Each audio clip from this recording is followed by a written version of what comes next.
first light spills across endless plains of gold, brushing over forgotten riverbanks where the air still carries the scent of wet clay and distant fire. A single breeze whispers through tall grasses, stirring echoes of footsteps long disappeared. In this quiet cradle of earth and water, humanity stands on the edge of its very first awakening. This is the story of how wanderers became builders, how sparks of curiosity shaped hearths, how fragile seeds grew into harvests, how myths rose into memory, and how the earliest hands sculpted the foundations of everything we know. It is a tale of survival and wonder, of pride and discovery, of families who dared to believe that life could be more than movement, that it could be rooted, shared, remembered. Tonight, you are not just listening, you are stepping gently into the skin of the first dreamers, hearing what they heard, feeling what they felt, walking the same river paths beneath ancient skies. If this journey moves you, gently tap like and subscribe, so our stories can keep guiding you into calm and wonder. Now dim your screen, let the night grow still, and return with me to the very beginning.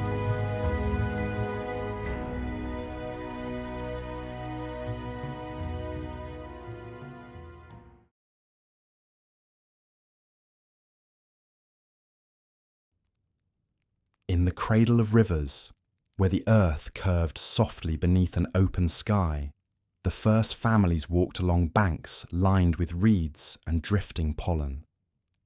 The waters shimmered with early morning light, catching hints of gold as if the sun had scattered its warmth across the surface. These rivers, ancient, patient, and flowing long before human memory, became silent companions to people searching for food, shelter, and a place to rest. Those who followed these waters did not yet know they were stepping gradually into history. To them, the land was simply home, a place where life moved in gentle patterns. At dawn, the cool air carried the scent of silt and damp earth. Footprints softened in wet clay as small groups moved quietly along the shore. Children leaned close to the water to watch fish flicker beneath the surface, while elders studied the sky to read the day's weather. All around them stretched wide plains dotted with patches of wild grasses, their tips glowing faintly in the rising sun. These grasses, fragile and unassuming, held within them the seeds that would change the world, though no one yet imagined the transformation they would spark. The people were wanderers still, but not aimless. They followed seasonal rhythms, circling back to familiar places where they knew the land would offer berries, roots, and small game.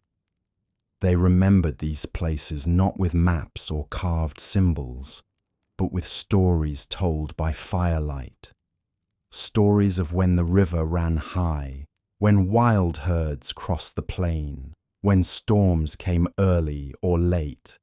Each story was a thread tying them to the land, weaving memory into landscape. As the sun rose higher, families began to gather materials for the day's tasks. Smooth stones were chosen for their weight and balance, shaped slowly over time by skilled hands into tools for cutting or cracking. Others collected reeds to weave into simple mats, baskets, and shelters. The reeds gave off a faint, sweet scent when bent, and their fibres brushed softly against the skin. When worked together, these materials created homes that fluttered lightly in the wind, temporary but comforting. Even in these early days, there was a sense of community woven through daily life. People shared stories as they worked, passing knowledge from one generation to the next in quiet, patient tones. A child might learn how to recognize the tracks of animals from an elder whose own teacher had once done the same. A teenager might watch the way a parent shaped a tool and try to imitate the same precise motions. The world was their teacher, and they listened closely. As midday approached, the riverbanks shimmered with heat. The water flowed steady and cool, offering relief from the warmth. People waded in to wash dust from their hands and feet. The river hummed softly against skin, a reminder of its steady heartbeat. In these simple moments, one can imagine a sense of stillness settling over the group. Perhaps they paused to watch ripples spread outward from where they touched the surface, carrying reflections of sky and cloud in widening circles. Small as these gestures were, they formed the foundation of what civilization would become. Cooperation, observation, memory, and the shared understanding that the river sustained them. It provided fish, drew animals for hunting, nourished edible plants, and offered a predictable path through the vast landscape. Wherever the river went, life gathered. As seasons passed, people began to notice subtle changes in the land. Grasses tended to grow more thickly where seeds had fallen. Plants near old campsites returned each year with slightly greater abundance. Elders observed these patterns in thoughtful silence, slowly realizing that the land responded to human presence, almost as if it recognized them. These gentle observations formed the earliest whispers of settled life, small clues that the world could be shaped with care. At night, the plains cooled beneath a dome of stars. Fires crackled softly, sending tiny sparks into the dark. Around these flames, families huddled close, sharing warmth and gentle conversation. Shadows flickered across faces as stories drifted into the quiet, stories that blended memory with imagination. They spoke of the first fires, the first great storms, the spirits of animals, and the vastness of the sky. These early stories helped people make sense of the world, giving shape to events they could not fully explain. They also created bonds, building a shared sense of belonging. The river, too, had its own stories. Some believed it carried ancient wisdom from distant mountains. Others thought it was alive, breathing gently as it moved. Its sound became a kind of lullaby, rising and falling through the night, calming children who drifted to sleep beside the fire. Even today, if you imagine the soft murmur of a river at dusk, you might feel a bit of that ancient comfort. As days turned into weeks and weeks into seasons, the groups returned to certain spots again and again. They recognized the familiar bend in the river where fish were plentiful. They knew the soft patch of earth where reeds grew tall and straight. They remembered where the land sloped gently, making it easier to build temporary shelters. Over time, these places began to feel less like waypoints and more like home. Yet the idea of remaining in one place for long still felt new and uncertain. The world was vast, and mobility had long been a key to survival. To stay too long might risk exhausting the land's offerings. Still, something subtle was shifting. The river's promise of stability invited a slower pace. Perhaps as they watched the water move in steady patterns, people began to wonder what might happen if they too followed a more settled rhythm. Imagine them listening to the night wind sweeping across the plains, carrying with it the scent of flowers in bloom. Imagine them watching the stars wheel overhead, marking time with constellations they recognized and named. These small observations formed a quiet foundation for the idea of permanence, though true permanence was still far in the future. One evening, as a warm breeze stirred the tall grasses, a small group might have paused to consider how the land seemed to nurture them in return for the care they gave it. Seeds scattered near campsites sprouted more readily. Animals grew accustomed to human presence, returning predictably each season. Water pooled near familiar resting places. Even the air seemed to hold their voices in its memory. These signs would have encouraged them to build slightly sturdier shelters, perhaps lingering longer each year. Over time, fires were placed in the same spot again and again, until the earth beneath them hardened into a shallow basin. Footpaths formed naturally between riverbank and camp, pressed into the soil by countless steps. Slowly, almost without intention, a sense of place was forming, an identity shaped by the interaction between people and land. In these early communities, cooperation wasn't a choice, but a necessity. People worked together to gather food, craft tools, and care for children. They taught one another how to read the land, how to predict rain from the smell of the wind or the colour of the horizon. This shared knowledge created harmony, a rhythm of living that revolved around river, season, and sky.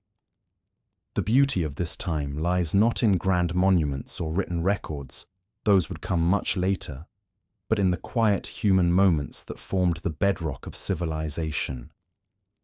A child's first step on warm clay, the gentle reassurance of a parent smoothing a blanket of woven reeds, the soft laughter shared over a fire when a story took an unexpected turn. These simple scenes, repeated over countless generations, slowly shaped the first stable communities. As more families gathered along the rivers, they brought with them new skills, new memories, and new stories. The exchange of ideas was subtle but powerful.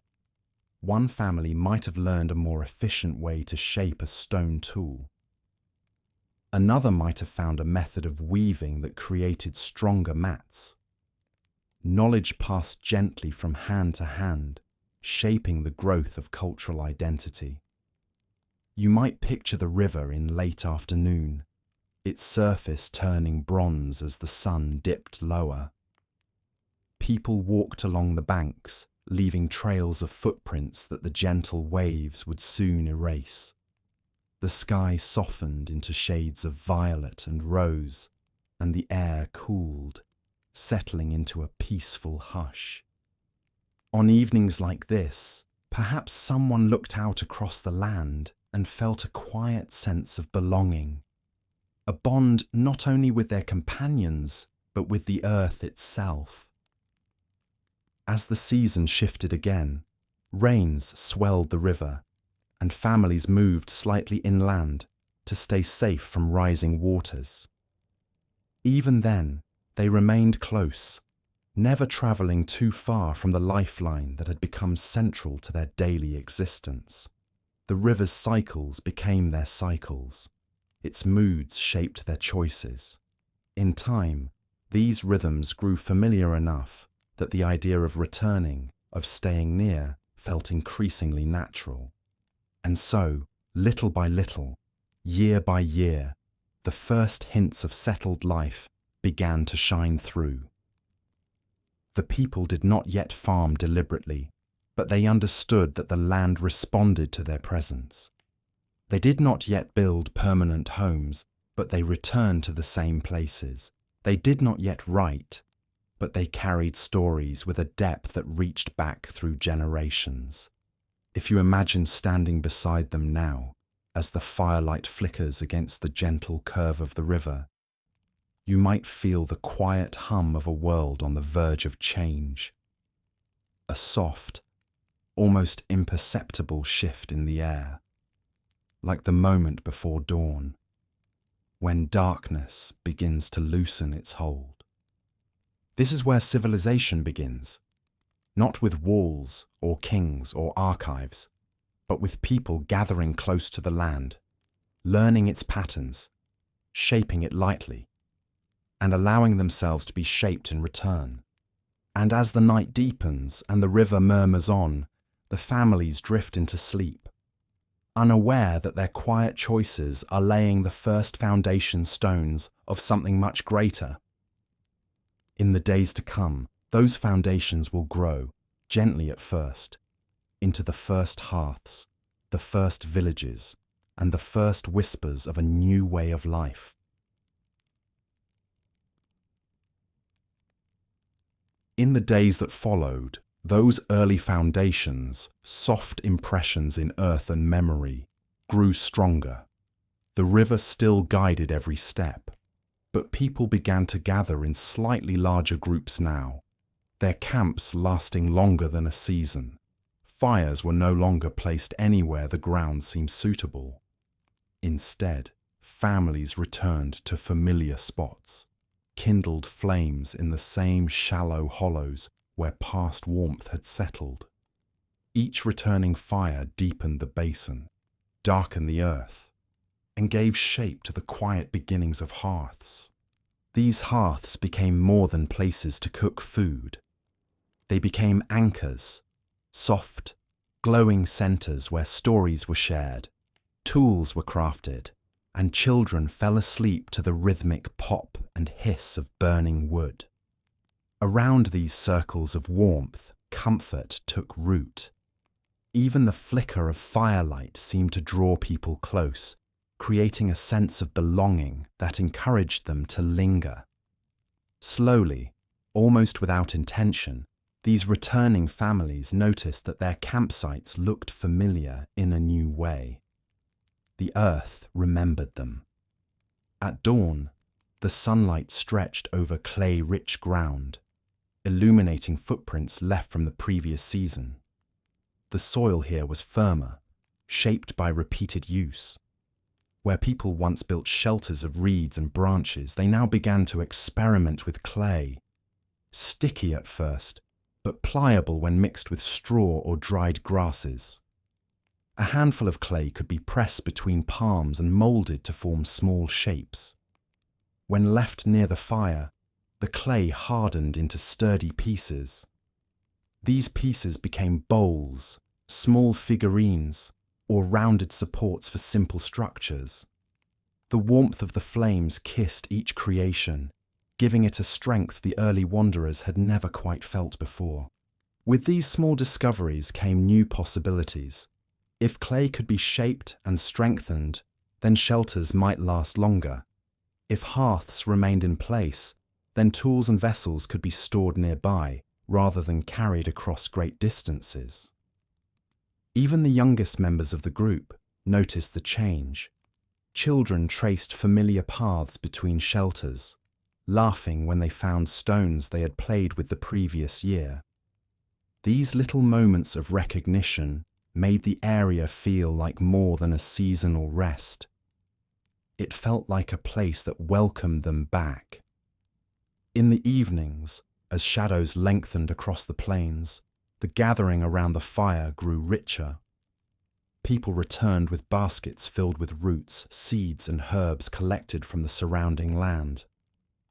Some plants had grown especially well near the edge of camp, where seeds had scattered months earlier. This small but surprising abundance encouraged families to stay a bit longer each visit. They observed that the land responded gently to their presence, offering them nourishment in ways they had not seen before. When night settled, fires glowed in multiple places rather than a single shared circle. Each hearth became a soft beacon, its light shimmering through reed-covered shelters. The scent of clay warming by the fire mingled with the aroma of roasted grains, seeds, or small game. Crickets hummed in the grasses, their rhythmic chorus blending with the faint crackle of burning wood. Above, stars wheeled in their slow, ancient paths, marking the quiet passage of time. As groups grew slightly larger, cooperation blossomed in new ways. A few individuals discovered how to pack clay into thicker walls, smoothing them with wet hands until they dried into firm structures that shielded families from night winds. Others started arranging stones around hearths to keep embers contained. These small architectural steps, simple, intuitive, and made by many hands, were the early heartbeat of village life. At midday, the river sparkled under the sun, its waters weaving through new routines. People gathered water not just to drink, but to shape clay, soften reeds, and cool heated tools. The river became a place of work as much as rest. Families washed garments of woven plant fibers along its edge, spreading them across warm stones to dry. Children splashed playfully in the shallow pools, their laughter carrying across the water. Elders watched over them, offering gentle guidance while continuing the slow craft of shaping clay or weaving baskets. The land around these camps began to change subtly under the repeated footsteps of the returning groups. Trails widened. Certain patches of grass grew shorter from frequent gathering. Areas that once held wild clusters of plants now bore the faint patterns of human care. Seeds gathered and accidentally resown. Grasses trimmed to make space for shelters. Ground packed firm from the weight of many resting bodies. It is in these quiet transformations that we can trace the roots of the oldest villages. Not sudden, not monumental, but gradual, like a gentle tide slowly shaping the shoreline. Imagine walking through one of these early camps as the afternoon light softens. You would see small clusters of reed shelters arranged around hearths. Clay vessels resting beside them, their surfaces marked with fingerprints and tiny imperfections that told stories of the hands that shaped them. Smoke rising in thin spirals above each fire. People bent in conversation, sharing what they had learned about the land. Perhaps a grandmother explaining how certain seeds grew better when gathered from specific patches of earth. Perhaps a father showing his child how to press clay evenly between palms. You might pause to listen to the soft rhythm of daily tasks, the scraping of a stone tool against wood, the whisper of reeds being woven into mats, the gentle rustle of grasses in the breeze.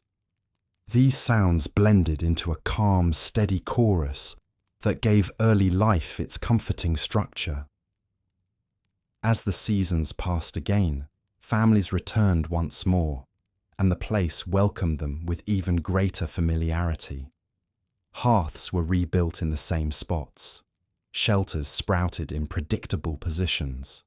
Clay figurines and small vessels from the previous year waited quietly, their surfaces dusty but intact.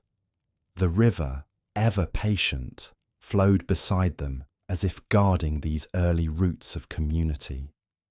The presence of multiple families gathering year after year created stronger bonds. People exchanged ideas more freely, noticing that sharing skills made life easier for everyone. One might teach the art of weaving, another the subtle craft of shaping clay, another the knowledge of identifying plants whose seeds could be eaten or stored. This exchange formed a quiet, growing wisdom, stretching gently through each new season. And still, the heart of village life was the fire.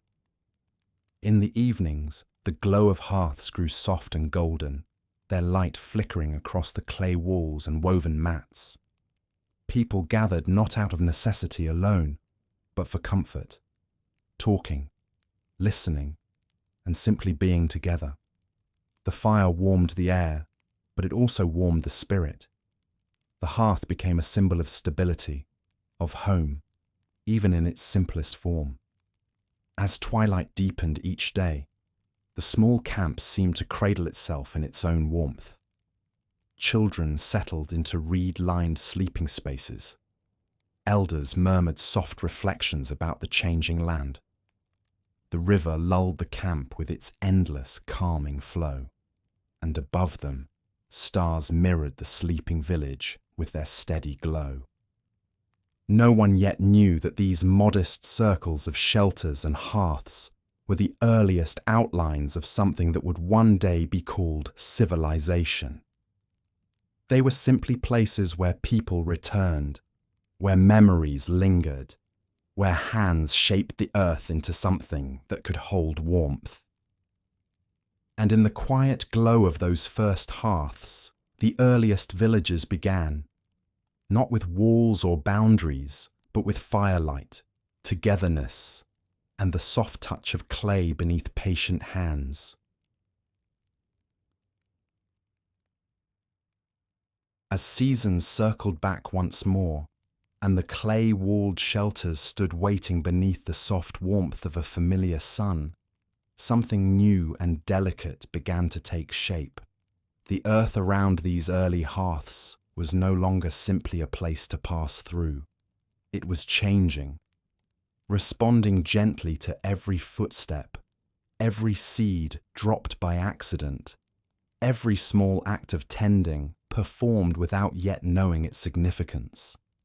In the quiet morning light, families noticed how certain grasses grew more densely along the edges of camp, where seeds had scattered from baskets or fallen from woven mats.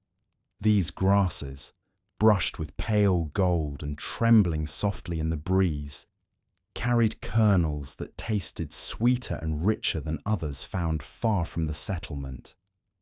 Elders studied them closely, rubbing the grains between their palms, observing the textures, and murmuring about how the land seemed to remember their presence.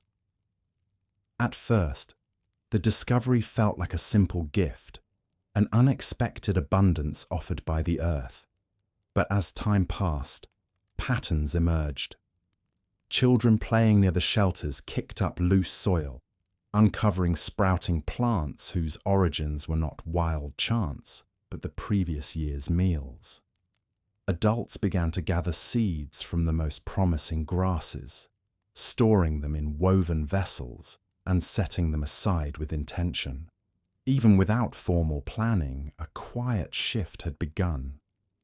People were no longer only collecting what nature provided, they were guiding it, gently and instinctively. One early morning, a thin mist drifted above the ground, carrying the cool scent of river water. Families stepped outside their shelters and noticed the delicate green shoots that had grown overnight. The dew shimmered on their leaves, catching the first rays of sunlight and transforming the small patch into a field of tiny stars. The sight drew everyone near. They knelt, touched the soft sprouts, and exchanged thoughtful glances. These plants had not been here in such number before. Their presence felt like a response, an answer to the careful way the community had treated the land. With that realization came a quiet excitement. People began to clear small areas of brush and loose stones, creating space where more seeds could be gently pressed into the soil. The act was simple. A palm pushing earth aside, a seed settled into the hollow, a breath of hope exhaled. No one yet called this planting, but the intention held the same spirit. Day by day they returned to water the soil, using small clay vessels filled from the river. They brushed away encroaching grasses and checked the color of leaves to learn whether the plants were thriving. These early fields did not form sharp rows or uniform patterns. They grew in soft clusters, shaped by the flow of human footsteps and the gentle slope of the land. They followed the curve of the riverbank and filled the small hollows where sunlight lingered longest. The fields became an extension of the camp, living and growing alongside the families who tended them. As weeks passed, the plants rose taller, their stalks rippling like a golden green sea whenever the wind swept across the plain. The movement was soothing, a quiet dance that mirrored the rhythms of the people who cared for them. Children wove between the stalks, their laughter drifting like birdsong. Adults walked barefoot through the soft earth, feeling the warmth of the sun in each step. Elders whispered stories about how the world had always known how to provide, if only one knew how to listen. Evenings were spent gathered around the fire, the glow illuminating baskets filled with early harvests, clusters of seeds gathered with care, still warm from the sun. The smell of roasted grains mingled with the earthy aroma of clay pots simmering beside the flame. The taste of these grains was mildly sweet, comforting, and nourishing in a way that felt new. People found themselves feeling fuller for longer, their energy steadier, their spirits lifted by this modest abundance. The children, always observant, were among the first to notice how certain patches grew better than others. Perhaps it was where the soil stayed moist a little longer after rain. Perhaps it was where the sunlight lingered at dusk. Their questions, asked with wide-eyed curiosity, sparked conversations among adults who began to study these patterns more closely. Slowly, gently, a shared knowledge blossomed. Fields could be shaped, guided, cared for. With newfound stability came a change in rhythm. People woke with the sun not only to gather food, but to tend the growing plants. They checked the soil's moisture, protected tender shoots from stray animals, and learned to recognize the earliest signs of ripened grain. The world felt both larger and more intimate, bounded by the fields they nurtured, yet alive with possibilities they had never imagined. As the harvest season approached, the landscape transformed. The once scattered clusters of plants now formed soft blankets of gold stretching toward the horizon. The grains swayed in the wind, whispering their readiness. Families came together with baskets, gently bending the stalks and gathering the kernels in quiet unity. The sound of grain brushing against clay, the soft rustle of woven baskets, and the murmur of shared effort filled the air with a music older than memory. Harvest days became celebrations, not loud or extravagant, but filled with a deep sense of gratitude. The foods gathered from these early fields were shared generously among all.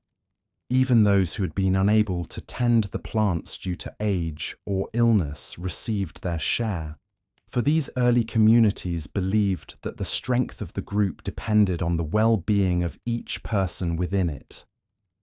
The storage of grain became a new form of security. Clay vessels lined the sheltered areas of camp, filled with neatly sorted seeds that would last through seasons when foraging became difficult. People felt a kind of peace they had never known before. They no longer relied solely on the unpredictable bounty of the wild. They could shape their future with their own hands. Late one evening, as the sky shifted into deep shades of indigo and violet, a soft wind swept across the harvested field. The empty stalks rustled like a gentle lullaby. Families gathered near the hearths, their faces warm in the firelight, as they spoke of the changing world. Some wondered what the next season might bring. Others reflected on how far they had come, from wanderers following herds to caretakers of earth, and all the while, the fields rested quietly behind them, holding the promise of future harvests yet to come. The transformation was still young, still fragile, but unmistakable. These were no longer temporary camps. The hearths glowed brighter, the shelters stood sturdier, and the soil, the same soil that had once passed lightly beneath their feet, now anchored their hopes. In the stillness of the night, as the river whispered its ancient tune, the first true hints of village life emerged from the earth itself. And with the arrival of each sunrise, these early communities found themselves stepping more confidently into a new world, one shaped not only by nature's gifts, but by their own gentle hands. As the dawn of agriculture continued to settle softly across the land, life in the early villages grew richer in rhythm. People found themselves with moments of quiet between tending the fields, and in this space, something delicate and transformative began to bloom. The earth offered not only food now, but possibility, new ways to shape the world with patient hands. Clay had always been part of their lives, clinging to their feet after rain or drying in cracked patterns beneath the sun. But as people spent more time near the river and more seasons returning to the same hearths, they began to understand clay not as simple mud, but as a willing companion. It held impressions. It remembered the press of a palm, the arc of a thumb, the careful pinch of fingers. And in this memory, people sensed a quiet magic. During warm afternoons, families gathered at the riverbank where clay lay thick beneath the shallow water. They knelt, letting the cool sediment slip through their hands. Children scooped up handfuls and shaped them into small animals or simple bowls, their laughter rippling across the water. Adults watched the clay closely, noticing how easily it softened, how quickly it yielded, how patiently it waited to be shaped. At first, the clay creations were fragile things, sun-dried vessels cracked in unexpected places, figurines hardened unevenly. Yet even these imperfections brought lessons. People learned to mix clay with fine grasses or crush shells to strengthen it. They learned to smooth the surfaces with wet hands, to rotate vessels slowly as they shaped them so the walls would not lean or collapse. With each discovery came a sense of wonder. The earth could be molded, and through it, so could the life they were building. One of the earliest breakthroughs came from simple observation. A neglected bowl, placed too close to the fire one evening, hardened with unexpected strength.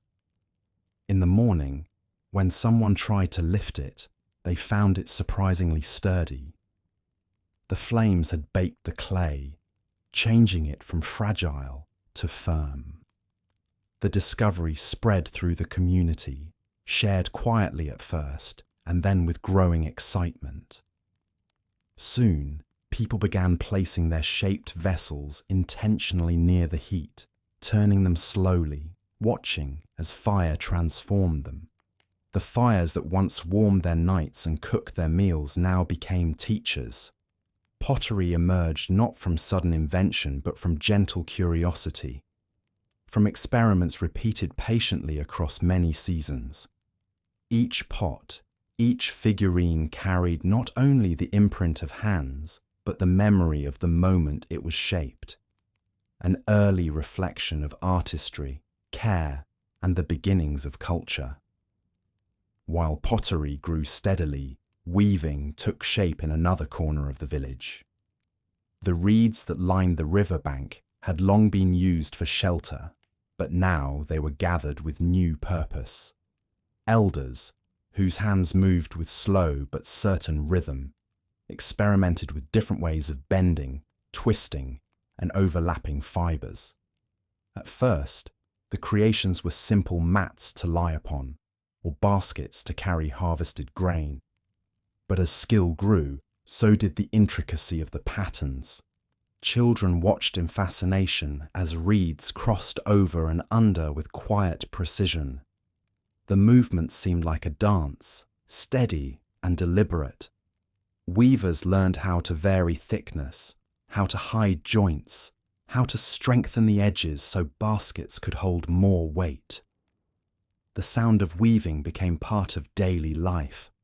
A soft rustle, a gentle tap, the sliding whisper of reeds pulled into place. These baskets transformed the village. Grain could now be stored more easily, protected from wandering animals and sudden rain. Seeds collected for the next planting season could be kept dry and safe. Even small belongings, stones for tools, shells for decoration, tiny clay figurines, found new homes within the woven containers. Weaving brought not only convenience but beauty. Patterns emerged that held meaning, simple lines representing the river's path, spirals echoing the shape of gathered winds, waves that mirrored the movement of grass across the plains. As craftsmanship deepened, so did the sense of identity within the community. Pottery and weaving were more than tasks. They became expressions of memory and belonging. A pot might carry the imprint of a child's fingertips pressed into the soft clay. A basket might feature a pattern taught by a grandmother, passed softly from generation to generation. These objects became vessels, not only for holding grain or water, but for holding story. With each passing season, the village hummed with the quiet industry of creativity. In the mornings, the sound of shaping clay blended with the rhythmic splash of river water. By afternoon, the smell of drying reeds drifted through the air. In the evenings, completed vessels cooled beside the fire, while baskets rested neatly beneath shelters. Day by day, the community became more skilled, more confident, more connected to the land and to one another. Through craft, people discovered new ways to solve challenges. Potters experimented with lids to keep stored food safe. Weavers created slings for carrying infants as parents work the fields. Even tools began to change. Handles wrapped with woven fibers for better grip. Clay weights shaped to help stretch animal skins or anchor shelters in strong winds. The village slowly took on a new shape. Shelters stood closer together now, woven mats lining their entrances. Clay pots rested in organized rows, each one telling a small piece of the village's evolving story. The people themselves moved differently, steadier, more rooted, carrying not only baskets and vessels, but the confidence of those who had discovered the power of their own hands. Perhaps the most beautiful transformation came not from the objects themselves, but from the sense of connection they created. Craft drew people together. A potter teaching a child how to shape a smooth rim. A weaver showing a friend how to tighten a knot. Families gathering around the fire to admire a newly hardened bowl or a finely constructed basket. These quiet interactions strengthened the bonds of community, weaving people together as surely as reeds in a basket. And always, the river remained close, reflecting the steady growth of the village in its shimmering surface. The water seemed to watch with patient approval as people shaped clay upon its banks and washed reeds in its currents. Some believed the river blessed their craft, guiding their hands and offering the rich materials needed for creation. At times, when evening fell gently and the sky turned soft shades of violet and gold, families would sit just beyond the fields, watching the last light glint off the pots arranged to dry. The wind carried the faint scent of clay and woven reeds, mingling with the warm aroma of cooking grains. In these peaceful moments, the community felt not only sustained but enriched. They were no longer merely surviving, they were expressing themselves, shaping beauty from earth, creating comfort with their hands. Craftsmanship had become a quiet but powerful force, drawing the village together and carrying them toward a future where their creativity would deepen with each new generation. And as the fires crackled softly in the deepening dusk, The potters and weavers looked toward the horizon, wondering what new possibilities the changing world might bring. As seasons passed and the rhythm of planting and crafting settled deeper into the land, the small villages began to hum with a new kind of energy, something steady, something quietly transformative. The people no longer saw their settlement as a temporary gathering place. The shelters felt sturdier beneath their hands. The hearths glowed with a familiar warmth that hinted at lasting roots. And as children grew into adults who had never known a wandering life, the village itself gained a soul. In these early years, families from nearby regions began to notice the gentle prosperity of the community by the river. They saw the shimmering fields that rose and fell like waves beneath the wind. They heard of the vessels that held grain through lean seasons. They admired the woven baskets that carried food with ease. And so, drawn by curiosity, safety, and the promise of shared abundance, newcomers arrived. At first, they built their shelters along the outer edges of the village, careful not to disturb the lives already settled there. They brought new stories with them, stories of lands beyond the horizon, of animals unseen in the local plains, of storms that curve strangely across distant skies. Slowly, the village welcomed them, offering food, clay vessels, and a place beside the fire.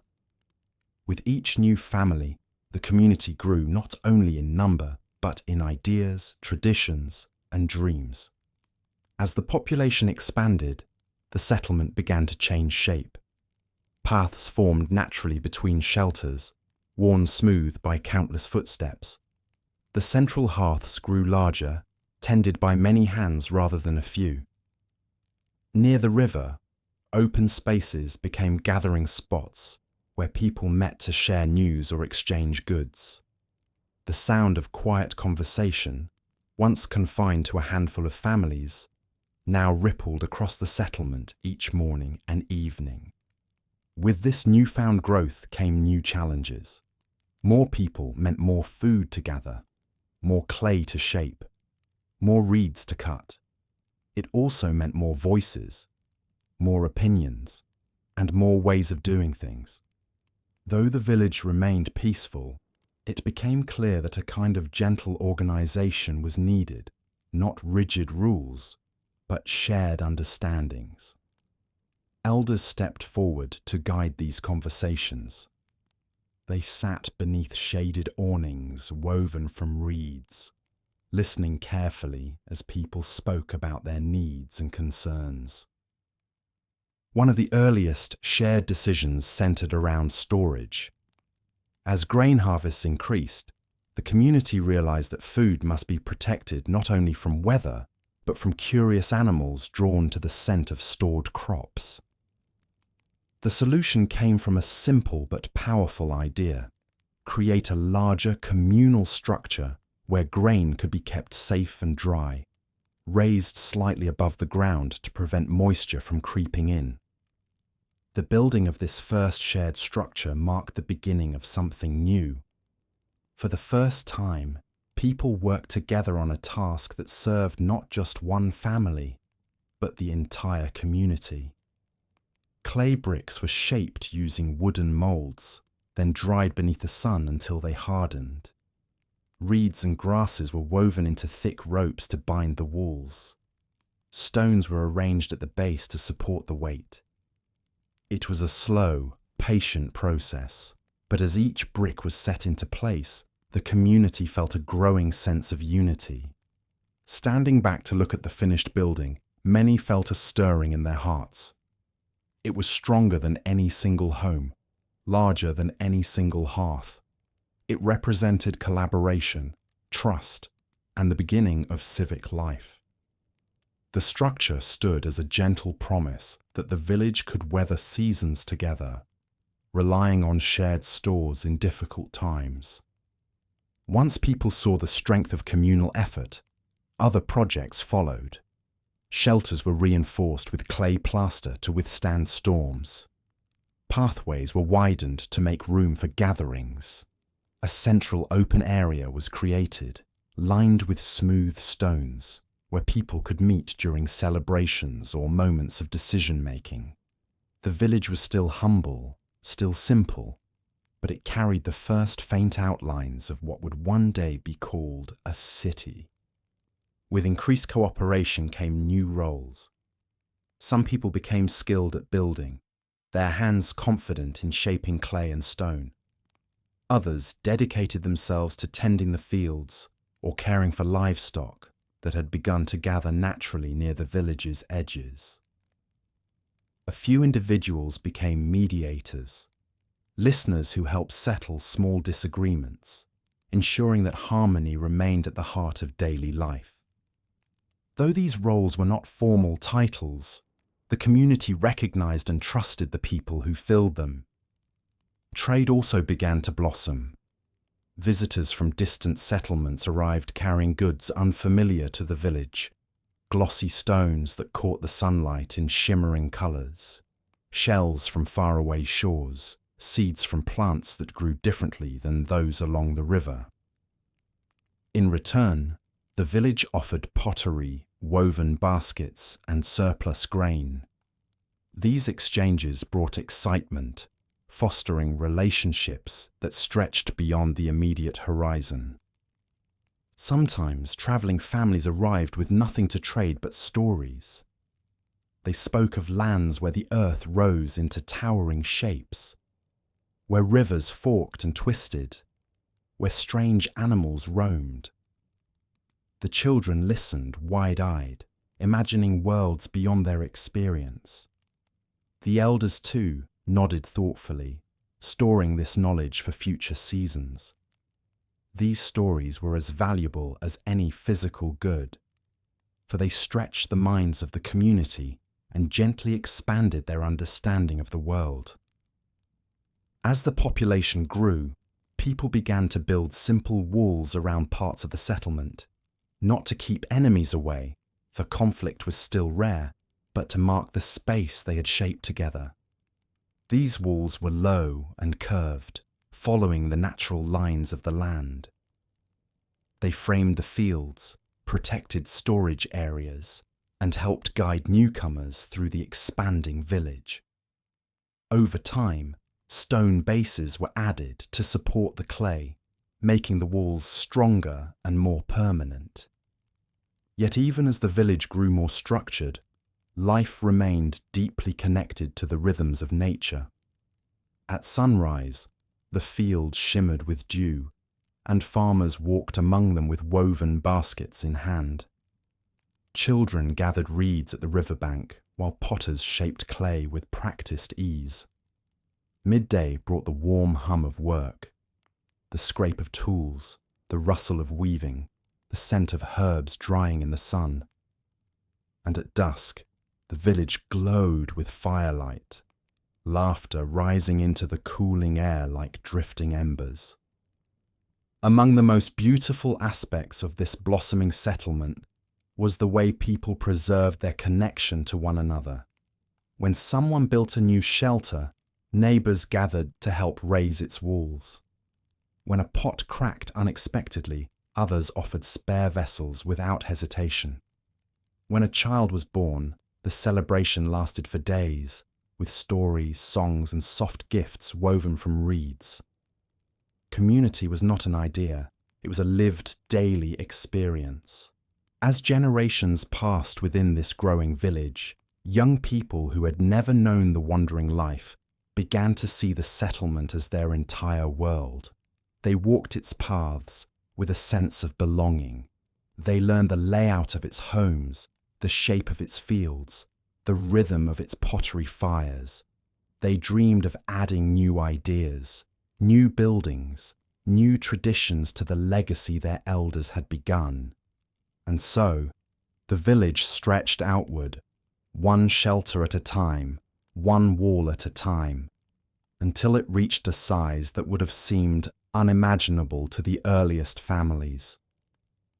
It was no longer a small cluster of homes, nor merely a gathering of hearths.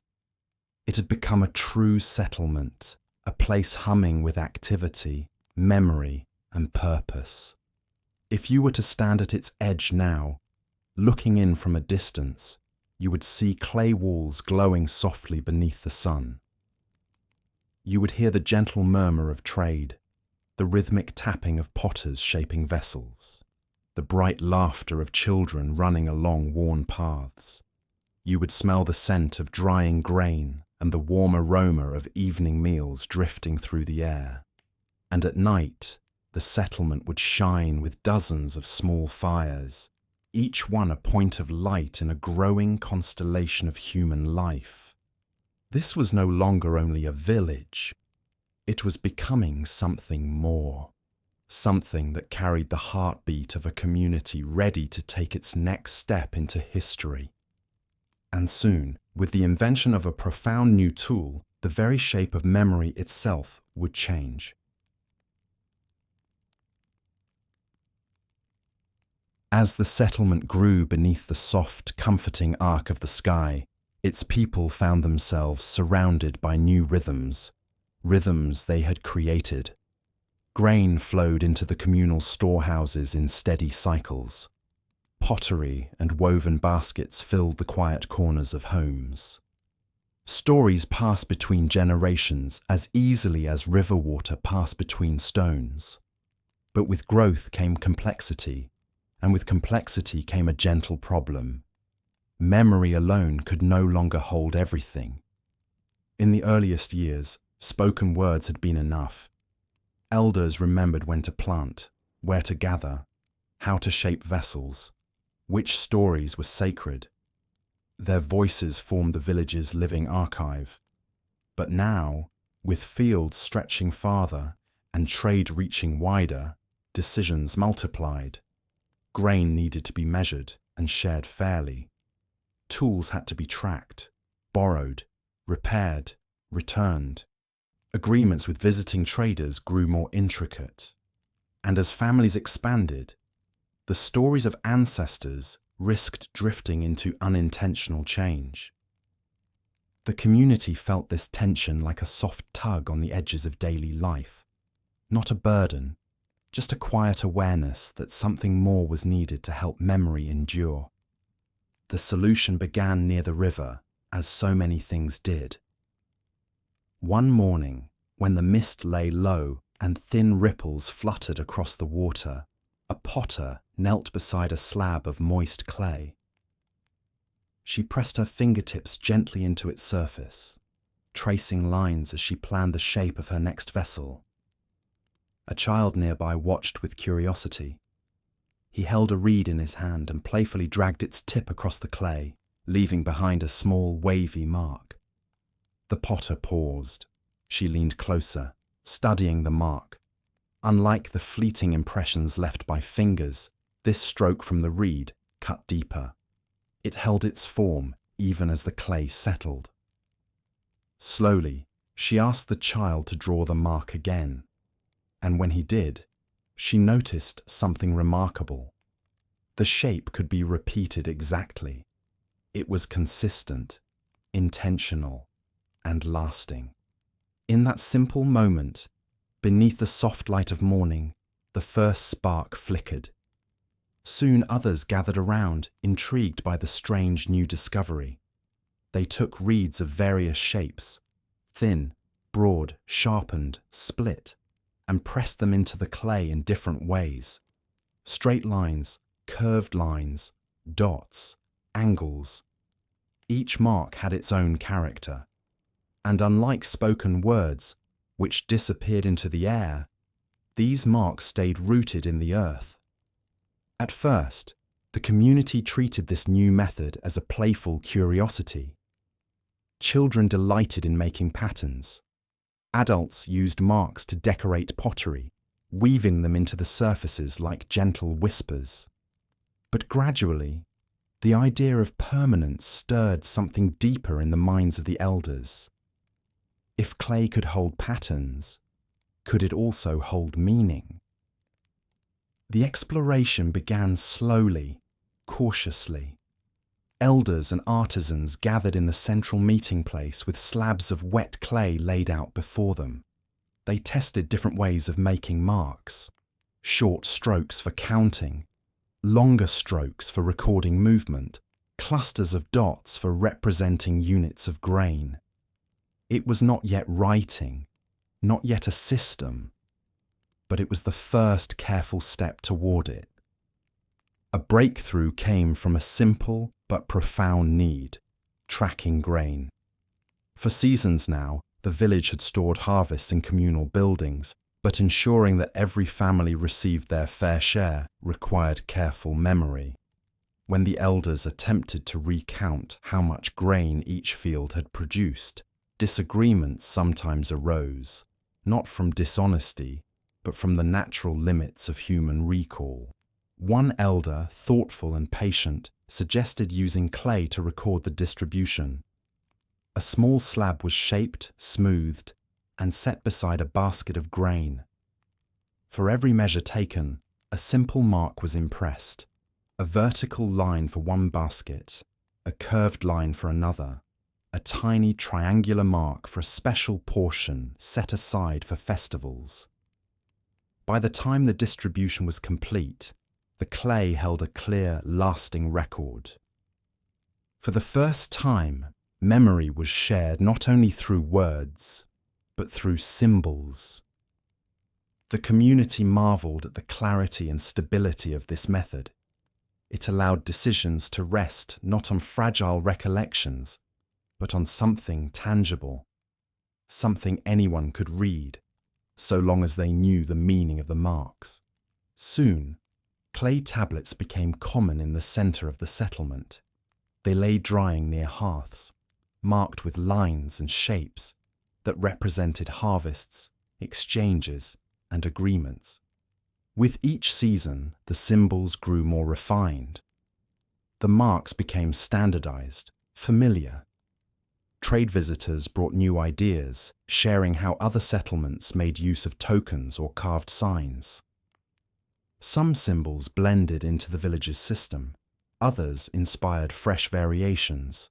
Slowly, gently, a true written language began to take form, not fully developed, not yet expressive of every thought, but capable of holding the essential rhythms of community life.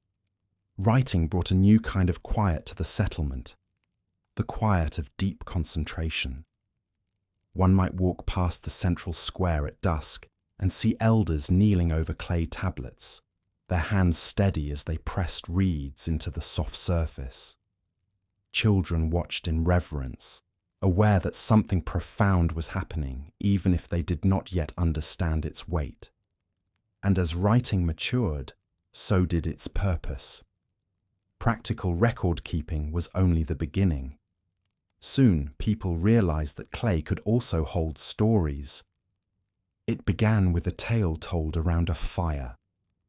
The story of a great ancestor who followed the river to its mysterious northern fork.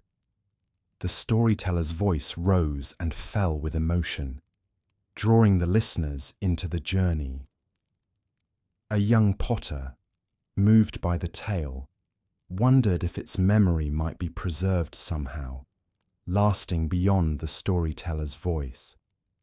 The next morning, she shaped a large tablet and pressed into it a series of symbols, simple representations of river, footsteps, and stars, meant to capture the essence of the ancestor's journey. When she presented it to the elders, they looked at it for a long while. Some smiled. Others touched the symbols gently, as though feeling the presence of the story within the clay. It was the first attempt at recording narrative, and though its meaning was imperfect, its intention resonated through the village. Over time, writing expanded again. Agreements between families were pressed into clay.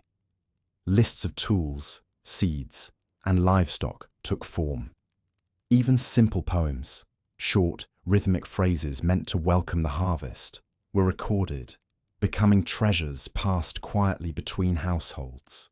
Writing, like pottery, and weaving before it, became a craft of its own, and with it came dedicated artisans, those who had a gift for steady hands and clear symbols.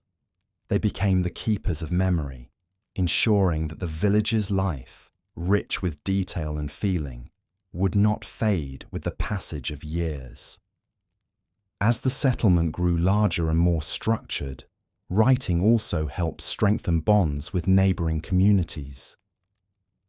When traders arrived, carrying goods from distant lands, clay tablets were exchanged along with pottery and grain. These tablets acted as gentle promises, assurances of future trade, reminders of past generosity. The written marks added a new layer of trust, for they held the agreement long after voices fell silent. Standing in the heart of the settlement now, one would see not only bustling activity, but also shelves of clay tablets drying in the sun, each one a quiet vessel of memory. Some recorded the flow of daily life. Others preserved rare moments of joy or insight. Each tablet felt like a small heartbeat, echoing the rhythm of a civilization learning to speak through earth itself. And always, the river remained near, whispering softly as if pleased with the unfolding of human creativity. It carried away the traces of footprints as it always had, but the deeper footprints, the ones pressed into clay, into memory, remained. In the evenings, as the sky deepened into indigo and the fires cast warm halos across the village, people gathered to listen to stories read from clay tablets. Children leaned close, eager to hear the symbols come alive through the voice of the storyteller. Adults nodded softly as they followed familiar tales. Writing did not replace oral tradition. It gave it roots. The invention of writing changed the settlement in quiet but profound ways. It allowed the community to grow without losing itself. It allowed the past to remain close, even as the future stretched outward. It allowed ideas, agreements, and stories to travel farther than footsteps ever could. And as the village moved steadily toward becoming a true city, surrounded by sturdy walls and filled with the hum of organized life, the people understood, perhaps without yet realizing it fully, that they had created something enduring. A way to carry memory forward, a way to speak across time. Soon, these written marks would allow them to formalize beliefs, track the movements of stars, record the cycles of seasons, and shape rituals that would define their culture for generations. But before those grand chapters unfolded, another gentle transformation awaited. The rise of sacred spaces, where earth and sky met in places built not just for shelter, but for meaning.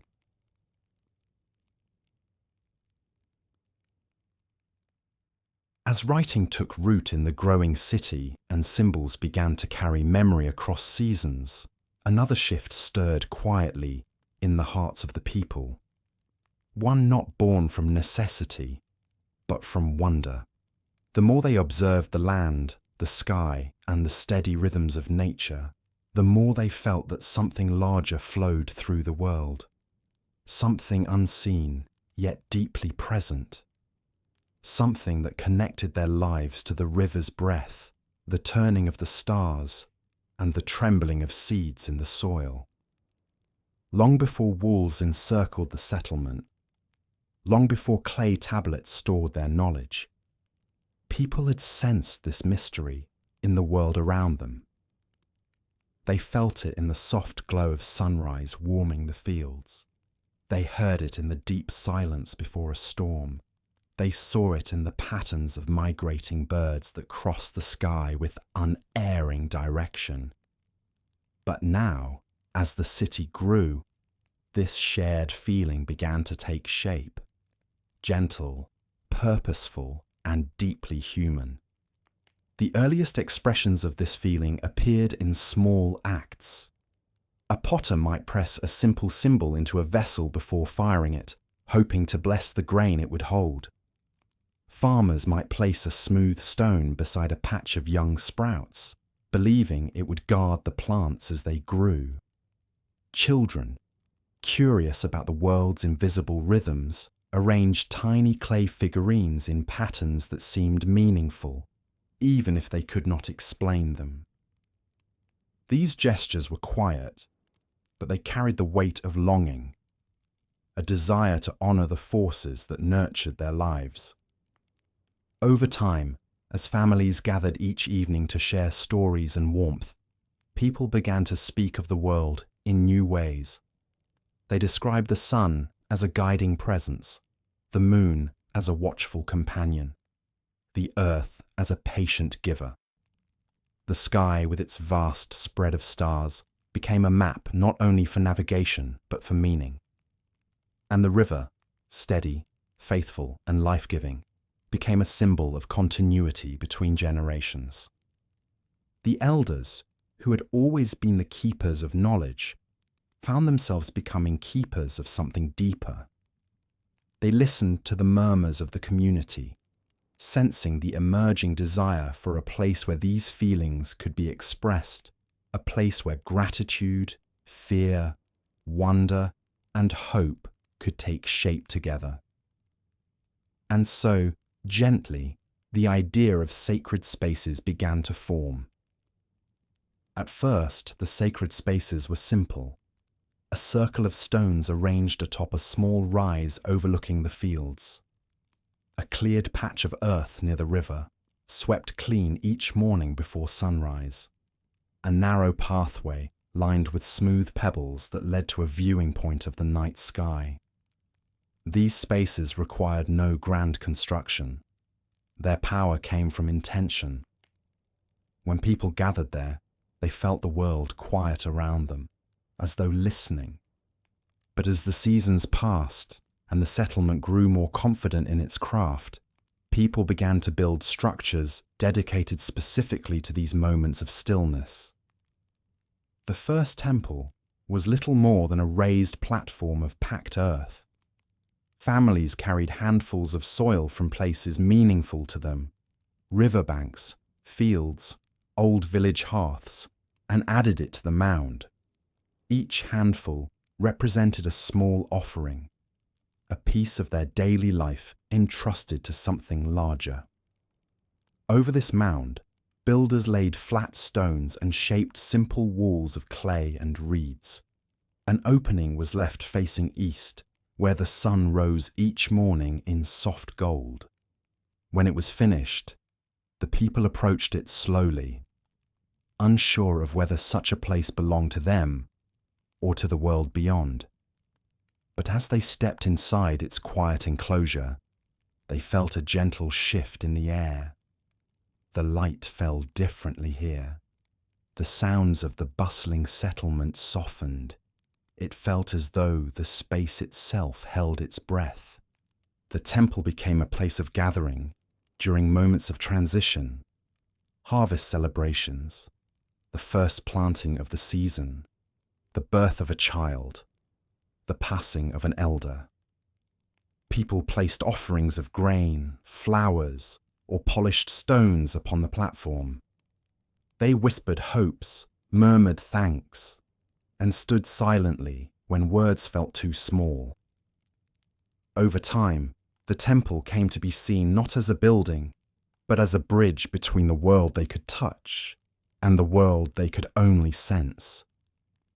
As the community's spiritual life deepened, certain individuals began to emerge as guides. Not leaders in the way elders were, nor artisans skilled in craft, but quiet observers who felt attuned to the rhythms of nature. These individuals, later known as the first spiritual keepers, watched the sky for subtle shifts in the stars, read the patterns of wind and water, and tended the sacred spaces with calm devotion. They had no formal power. They did not command or demand. Instead, they listened.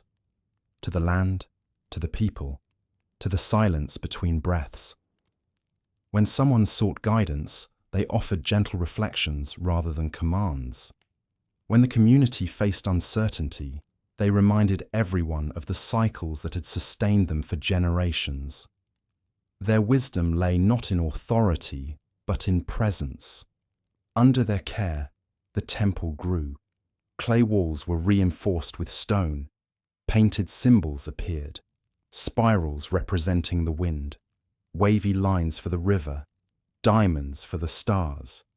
These images shimmered in the firelight, dancing gently across the surfaces as though alive.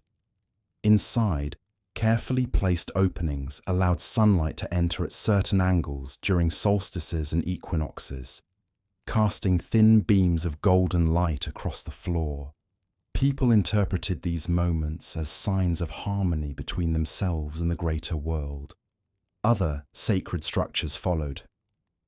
Small shrines near the fields where farmers paused before planting. A stone circle beside the river where travelers asked for safe passage. A quiet grove at the edge of the settlement where those seeking peace came to sit among the trees. In these places, religion was not yet a system of rules. It was a posture of gratitude, a way of noticing the world more deeply, a way of giving shape to awe. Sometimes entire families gathered at the temple just before dawn. They watched as the sky lightened, as the first rays of sunlight touched the horizon. In that moment between darkness and day, the settlement felt suspended, held within a gentle pause. The spiritual keepers would trace patterns in the air, marking the passage of time and the turning of the seasons. Children imitated their gestures, trying to capture the same calm grace. At night, the temple transformed again. Torches flickered along its walls, and the moon cast soft shadows across the ground. The spiritual keepers spoke of the stars, not simply as points of light, but as markers of time, guides for travelers, symbols of stories too old to remember fully. People lay on woven mats, looking up, feeling their own lives reflected in the vast canvas above. The more the community engaged with these sacred spaces, the more connected they felt to one another. Shared rituals, soft, unhurried, and deeply communal, wove invisible threads between families. Festivals emerged gently, marked by simple songs, communal meals, and dances that echoed the rhythms of planting and harvest. These celebrations carried laughter, tenderness, and remembrance all at once. Through these rituals, people learned to see their lives not only as individual journeys, but as part of a larger story, one shaped by ancestors, guided by the land, and carried forward by the generations yet to come. The creation of temples, shrines, and sacred gatherings marked a profound moment in the rise of early civilization.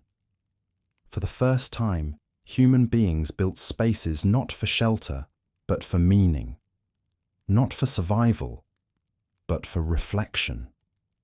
These places drew the community inward, reminding them of their shared purpose and their shared wonder. And as the fires burned softly within these sacred walls, illuminating symbols pressed long ago by careful hands, the people felt something settle gently within them, a quiet certainty that they were not alone in the world. Their footsteps, their stories, their hopes, all belonged to the land that held them, and to the sky that watched over them. Soon, these spiritual spaces would become centers of gathering, of trade, of learning. And the young city, now alive with meaning, would begin to turn its gaze outward, to rivers that stretched beyond the horizon, inviting movement and connection.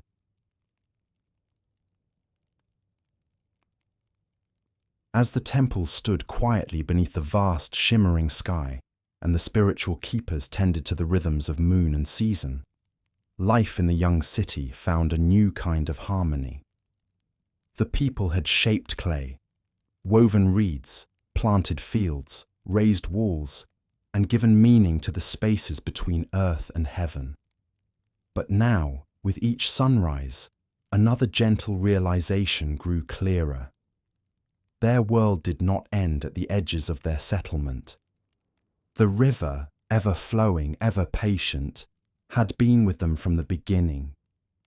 It carried their reflections, their footsteps, their offerings and hopes. It had fed their fields and cooled their days. Yet now, people began to sense that the river was more than a life-giver.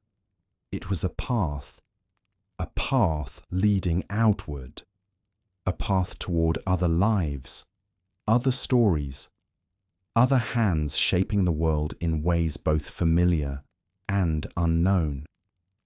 It started with curiosity. Children noticed unfamiliar footprints at the river's edge, soft impressions from travelers who had arrived quietly during the night. Elders saw distant glimmers of boats drifting like shadows across the water.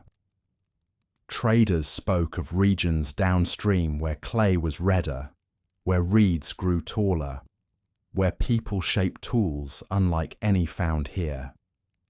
The world, it seemed, was larger than anyone had imagined.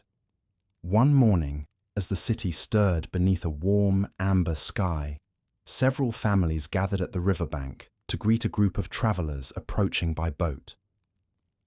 The boats were simple, low, woven from reeds, sealed carefully with tree resin, but they moved gracefully across the water. Their bows sliced the river's surface with a quiet hum. As they drew near, the people aboard smiled and raised their hands in greeting. The meeting was gentle, unhurried. Traders stepped onto the soft mud, offering gifts wrapped in woven cloth, small stones with colours the locals had never seen before, seeds from distant grasses, and shells pale as moonlight. The city's residents responded with pottery crafted by their own skilled hands, with dried grains, with woven mats patterned in the symbols of their temples. In that moment of exchange, something ancient and powerful stirred. Not ambition, not conquest, just connection. A simple recognition that others lived beneath the same sky and felt the same rhythms of the world. Over the following seasons, river travel became a familiar sight. Boats drifted past the city like floating reeds. Some stopped briefly, others stayed for days. Children ran to the banks whenever a new vessel approached, eager to hear stories of far-off lands where mountains touched the clouds or deserts stretched farther than the eye could see. Traders shared tales of great storms sweeping across plains, of festivals illuminated by glowing embers, of rivers that forked into countless wandering paths. The locals listened with wide eyes, tasting the wonder of distant horizons. These travellers, in turn, marvelled at the community's pottery, its intricate weaving, its early temples that aligned with stars in ways both practical and poetic. Trade blossomed not as a rigid system, but as a natural extension of curiosity and hospitality. Each exchange carried the warmth of shared humanity. As more travellers arrived, the people of the city began crafting boats of their own. At first, they mimicked the designs they had seen, weaving reeds tightly and sealing the sides with resin, but soon they added their own touches. Curved prows shaped like the arc of the moon, painted lines symbolizing river currents, and small clay weights that kept the vessels steady against the flow. The first journeys were short, cautious. Families paddled a short distance upstream, marvelling at the quiet coves and clusters of trees they had never seen up close. Fishermen cast nets farther than before, discovering new stretches of the river where fish shimmered in deeper waters. Over time, the boats ventured farther, downstream to settlements where people spoke different dialects, upstream to highlands where the river's pulse grew strong and quick. These journeys brought more than goods. They brought knowledge that flowed like the river itself, carrying ideas from place to place. Travelers shared techniques for shaping stronger pottery, methods for drying grain more efficiently, songs that followed different rhythms of the year. The city, in turn, shared its writing symbols, its methods of weaving sturdy baskets, and its rituals honoring the cycles of the sun and moon. With each exchange, the city's identity deepened. It became not only a place of fields and temples, but a place of crossroads, where voices from distant lands mingled with the laughter of children running along the river bank. The river became a teacher as well as a path. Travelers learned to read its currents, to listen to the subtle difference between calm waters and hidden shallows. They observed how the river changed color depending on the sky, how its speed shifted with the seasons, how its banks widened with the rains. The river taught patience, humility, and harmony with nature's moods. In time, the city established a small gathering area near the docks, a space of smooth stones and shade where traders could rest, where locals could greet newcomers, where stories could flow as freely as goods. The scent of cooking grain often drifted through this space, mingling with the sweet aroma of foreign spices carried by travelling boats. It became a place of shared meals, shared laughter, shared awe. Some evenings, as twilight brushed the water with silver and gold, musicians gathered with simple instruments. They played soft rhythms inspired by the river's pulse. Travelers joined in with unfamiliar melodies, weaving harmonies that blended cultures into something new. Children danced in circles. Elders smiled, remembering earlier days when the world felt smaller. The city's spiritual keepers recognized the river's new role too. They began carving symbols of flowing water into the walls of temples, acknowledging the river not only as a giver of life, but as a bringer of connection. Ceremonies were held before long journeys, blessing travelers with wishes of calm waters and safe return. When boats returned after weeks away, the entire community gathered to welcome them, bringing baskets of food and warm embraces. And as more journeys were made, the people began to understand the river not as a boundary, but as a thread weaving countless communities together across vast distances. One quiet afternoon, a young traveller stood on the riverbank, watching boats drift in the golden light. She imagined all the settlements connected by this same water, all the hands that had shaped its vessels, all the stories carried along its currents. She felt a sense of belonging not only to her own city, but to the wider world unfolding beyond the horizon. In this way, trade and travel expanded the spirit of the city. It grew not by conquest, but by gentle exchange, not by taking, but by sharing, not by closing its boundaries, but by opening its arms to the river's endless journey. And as generations passed, the city's people carried forward the understanding that movement, slow, intentional, respectful, brought wisdom, that every boat carried lessons, that every traveller brought perspective, that every exchange deepened the roots not only of their economy, but of their humanity. The river had become a highway not of stone, but of story. And now, with the world flowing ever closer, the young city found itself experiencing something it had never known before: the warmth and wonder of a bustling daily life, filled with new faces, new sounds, and new possibilities, waiting in the markets and homes that now formed its vibrant heart.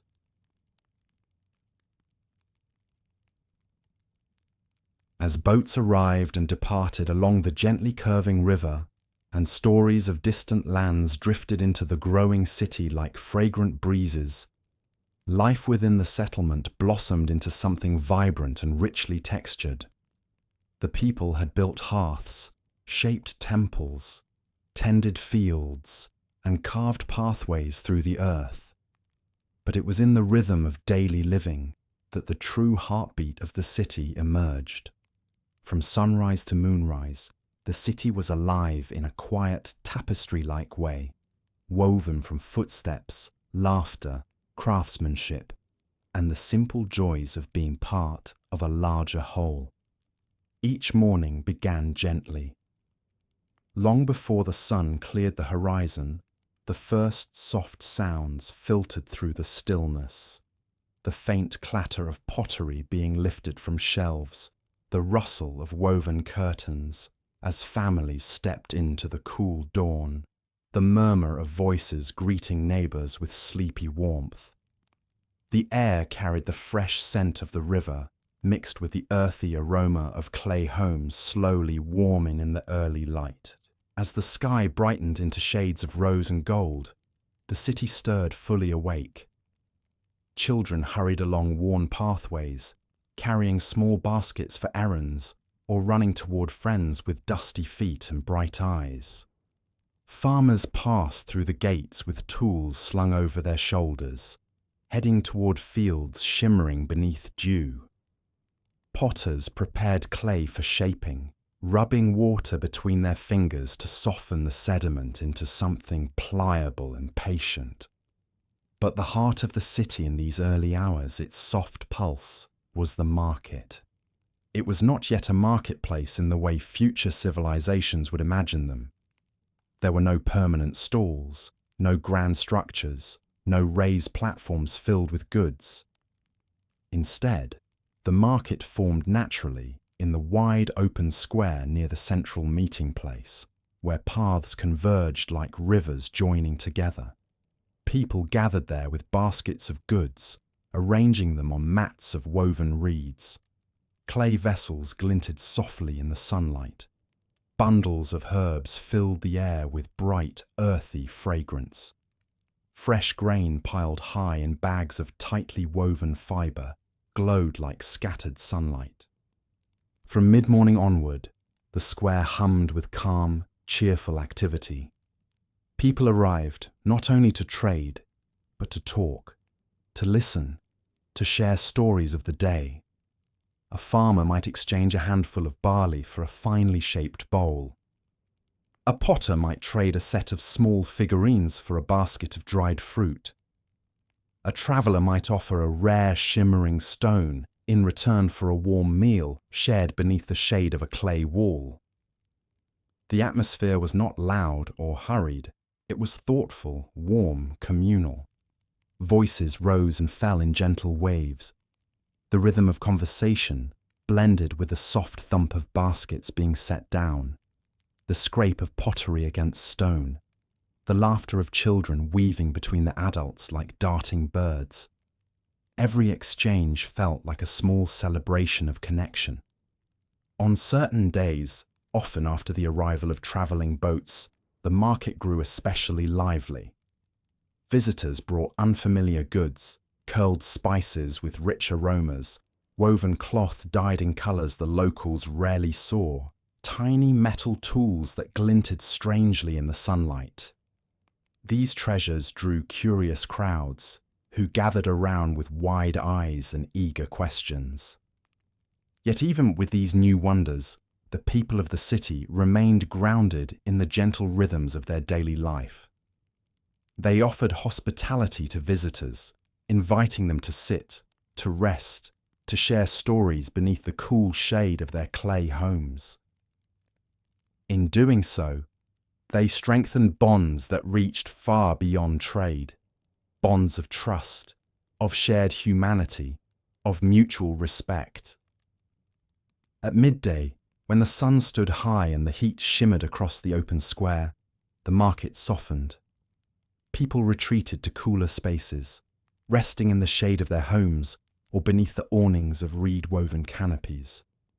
Meals were shared, bowls of warm grain, slices of roasted root vegetables, handfuls of dried berries passed between families. The scent of cooking drifted lazily through the air, mingling with the laughter of children who gathered by the wells to splash their hands in the cool water. In these quiet hours, the city felt almost suspended, as if taking a long, slow breath. Time stretched gently, the world rested, and then, as the afternoon softened and shadows grew long, the city stirred again. Craftspeople emerged with renewed energy, their hands steady and sure. You might walk through the narrow lanes and see a potter spinning clay into shape with rhythmic, deliberate motions. Nearby, a weaver arranged reeds in a crisscross pattern, tightening each strand with practiced grace. The sound of tools shaping stone or smoothing wood echoed softly through the streets.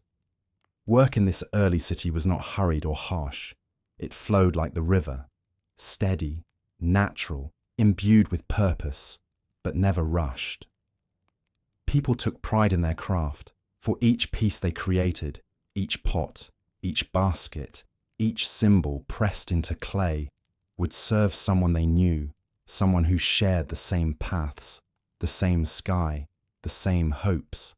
As the sun dipped toward the horizon, the city began its most enchanting transformation. The heat of the day softened into a golden glow. Shadows stretched across the walls of the homes, painting the streets in warm, soothing hues. Families drifted outdoors, carrying cushions, instruments, or small clay lamps that flickered gently in the softening light. The market, now quiet, became a place of gathering rather than trade.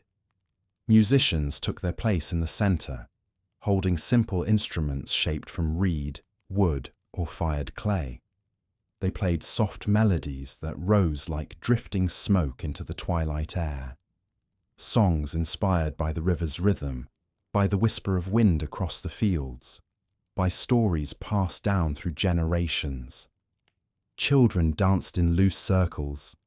Elders clapped in gentle cadence. Travelers joined in, adding new melodies from faraway lands. The city filled with music, not booming or celebratory, but tender and dreamlike, as though the world itself were humming along. When night finally arrived, the city's clay streets glimmered with soft moonlight. The moon hung full and luminous, casting silver ripples across the river and bathing the city's walls in a pale glow. People wandered along the paths, their clay lamps glowing like floating fireflies. Couples strolled hand in hand. Children chased one another between the shadows.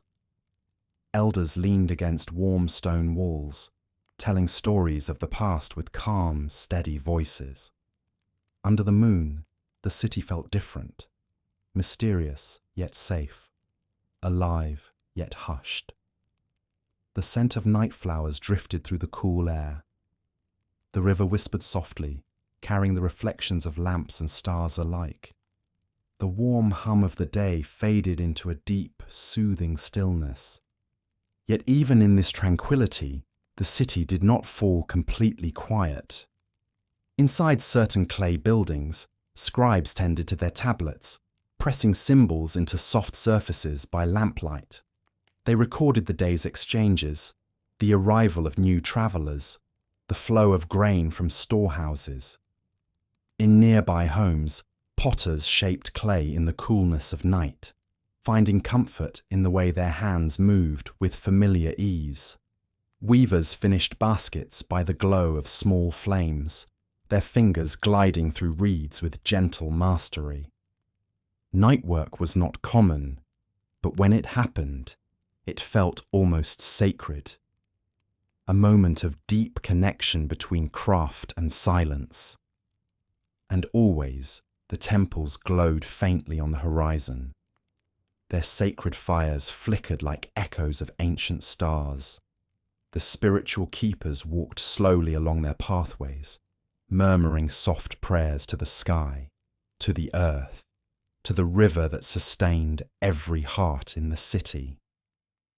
It was during these moonlit hours that the beauty of daily life truly revealed itself, not in grand monuments or sweeping achievements, but in the simple harmony of people living together, shaping their world gently, breathing in the stillness of night with gratitude.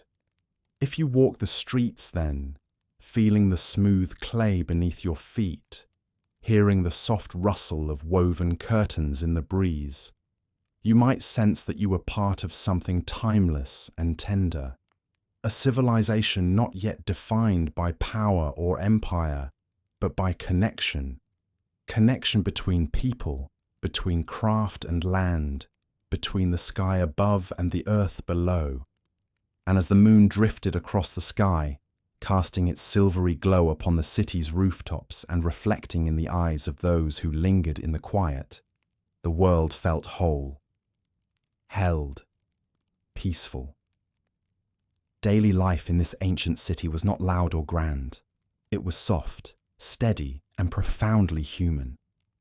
And within that gentle rhythm, the people were weaving the first threads of a civilization that would one day reach farther and shine brighter than they could ever imagine. Soon, their growing understanding of the stars, their patterns, their seasons, their silent wisdom would guide the city into its next great chapter.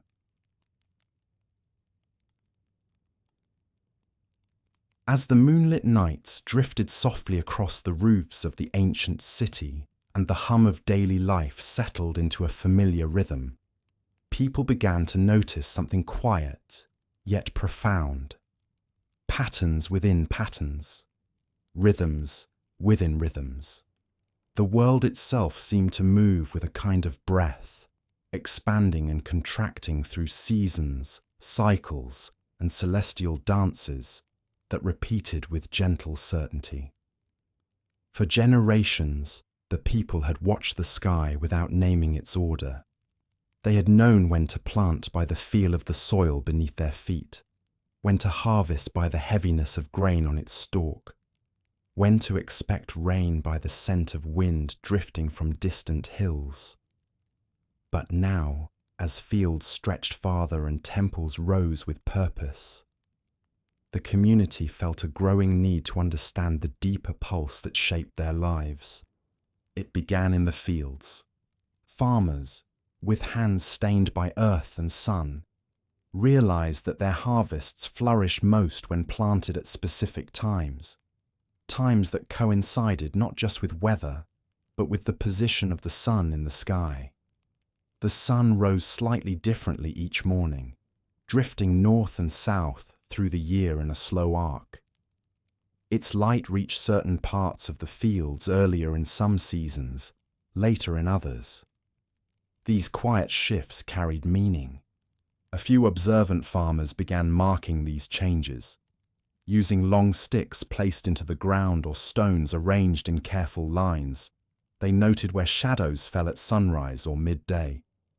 Over time, patterns emerged, shadows lengthened and shortened, returning to the same positions after many weeks. The sun was not wandering after all. It was following a path. This discovery filled the people with a sense of wonder. The sky was not only beautiful, it was orderly, predictable. It offered guidance. The spiritual keepers, who already spent nights watching the stars turn overhead, took deep interest in the farmers' observations. They had long known that certain constellations appeared during planting season, others during harvest, and still others that signaled the coming of heavy rains. But now they saw that these celestial patterns could be woven together with the sun's journey to create something precious, a measure of time. In the soft glow of early dawn, small groups gathered near the temple to observe how the first rays of sunlight spilled into the central chamber. The temple's design, built with the wisdom of generations, aligned with the rising sun at certain pivotal moments of the year. During solstices and equinoxes, beams of light entered through narrow openings, casting long golden lines across the clay floor. These moments felt sacred, like gentle confirmations from the world itself. The keepers began recording these celestial events on clay tablets. They pressed symbols for the sun, for particular stars, for the length of shadows. They compared these symbols with memories of fields, harvests, and festivals. Slowly, a pattern emerged, a full cycle of seasons traced not only by experience, but by the sky's steady dance. This was the birth of the first calendar, not yet a structured grid of months and weeks, but a flowing, living understanding of time, a whisper of the future shaped by patient hands. The calendar grew more refined as seasons passed. Travelers brought news of how distant settlements marked time, sometimes using stones stacked in circles, sometimes carving symbols into wooden posts, sometimes relying on the movements of the moon rather than the sun. The city incorporated this knowledge carefully, weaving it into their own observations. Soon, a special area near the temple was dedicated to timekeeping. Flat stones were arranged in rings. A tall stone pillar rose from the center, casting a long shadow that shifted throughout the day. At sunrise during significant celestial events, the shadow aligned with particular stones, marking the passage of seasons with gentle precision. Elders and spiritual keepers gathered at this place often. They knelt beside the stones, touching their warm surfaces, reading the language of shadow and sunlight. Sometimes children came too, watching in awe as the keepers traced the movement of the sun across the sky with long, steady gestures. "Look," one keeper might whisper, pointing to the shadow's path. "The sun has begun its journey south again. The time of longer nights approaches." And the children would nod softly, feeling the faint excitement of understanding something ancient. The phases of the moon brought another layer of complexity. People observed how the moon shifted from a thin crescent to a glowing orb, then back into darkness. Its cycle repeated with gentle consistency, offering another way to measure time. The moon became a companion to the sun, two celestial keepers guiding the rhythm of the city. Certain tasks soon became linked to lunar phases, planting particular herbs when the moon was full, drying fish or grain when it waned, weaving at night when moonlight was brightest.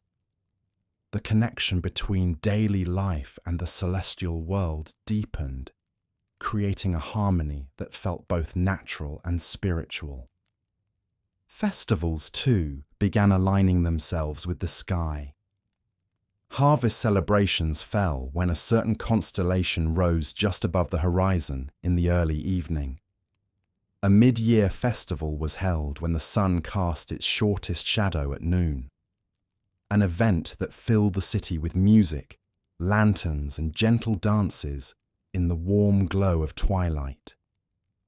The people felt these moments not just as breaks from labor, but as affirmations that they lived in step with the universe around them. Timekeeping brought comfort. It replaced uncertainty with trust. It allowed people to prepare for change, to predict moments of abundance, to navigate seasons with confidence. Children grew up learning the meaning of shadow lengths, the rising order of constellations, the soft arc of the moon. These lessons felt as natural as learning to walk, as essential as learning to speak. But perhaps the most beautiful transformation brought by calendars was not accuracy, it was awareness. The people became more attuned to the world's subtleties. They noticed the slight shift in bird songs as seasons changed. They felt the first cool breeze of approaching autumn, not as surprise, but as a soft promise.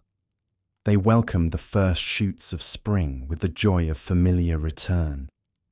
Time became not an invisible force, but a companion walking beside them. And as the city grew more connected to other settlements, the calendar became a tool of communication. When traders planned visits, they did so according to shared celestial markers. When agreements were made, clay tablets included symbols showing the time of year the promises were set and when they would be fulfilled. The rhythms of the sky became a common language, a gentle bridge across many communities. Late at night, when the city slept beneath a blanket of stars, the spiritual keepers often stood near the temple's high terrace. From there, they watched constellations glide slowly across the darkness. Their silhouettes blended into the night, their breaths moved in the same rhythm as the world around them, and in those moments they felt deeply connected to the city, to the ancestors, to the unfolding story of humanity. Calendars, they understood, were not only about marking days, they were about belonging to the seasons, belonging to the cycle of life and death, belonging to the vast, ever-turning universe. And as these early keepers of time pressed new symbols into clay, refining their observations year after year, they laid the foundation for something even more profound, an orderly society guided by shared memory, shared ritual, and shared understanding. In the days to come, this understanding of time would help shape leadership, guide decision-making, and inspire the rise of organized systems that would define the city's future.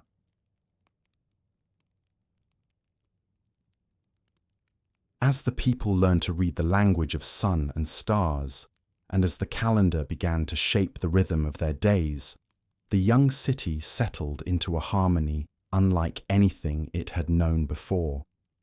The seasons no longer surprised them. Journeys were planned with intention. Festivals aligned with celestial events, weaving joy into the very fabric of time. With each passing year, their understanding of the world deepened, and with it came the gentle realization that as life grew more complex, so too did the need for guidance.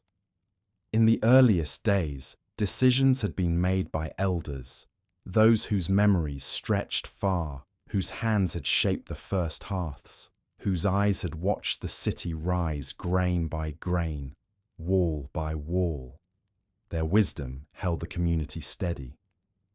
Yet as the settlement swelled with travelers, traders, and families who had come from distant lands to join this growing home, the elders found themselves facing more questions than ever before. How should grain be shared in a year of drought? Who should manage the fields near the river's bend, where flooding sometimes shifted the soil? How should conflicts between neighbours be resolved fairly, without disrupting the fragile harmony of daily life? What should be recorded in clay, and who should make those decisions? These were not disagreements born of anger. They were the natural challenges of a society discovering its own complexity. In response, the elders began meeting more regularly. They gathered in the shade near the central temple, sitting on smooth stones arranged in a circle. Children often watched from a distance, listening to the cadence of calm discussion. Every voice in the council was heard, every perspective weighed with patience. The rhythm of decision-making echoed the rhythms of the seasons, measured, reflective, and gentle. Over time, however, it became clear that the council alone could not oversee every detail.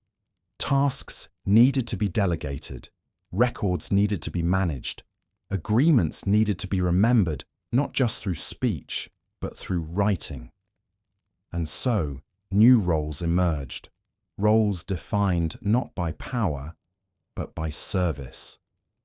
The first of these were the scribes. Chosen for their steady hands and clear minds, the scribes dedicated themselves to the art of writing.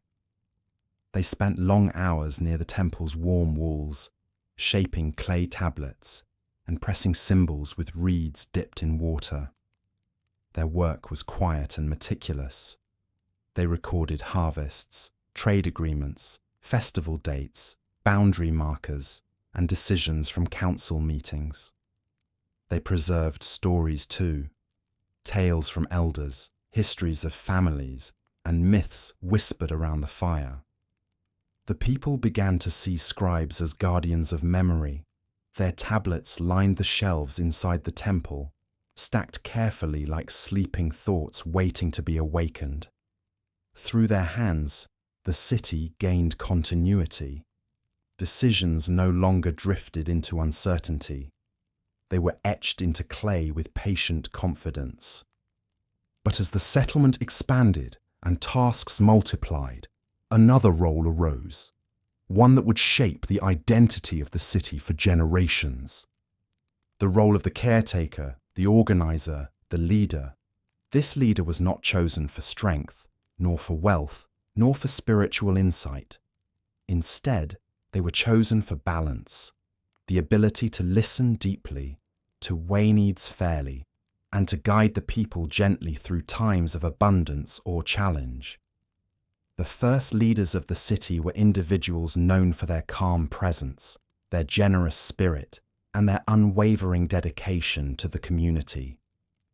The city did not yet speak of kings or queens, not in the way later civilizations would.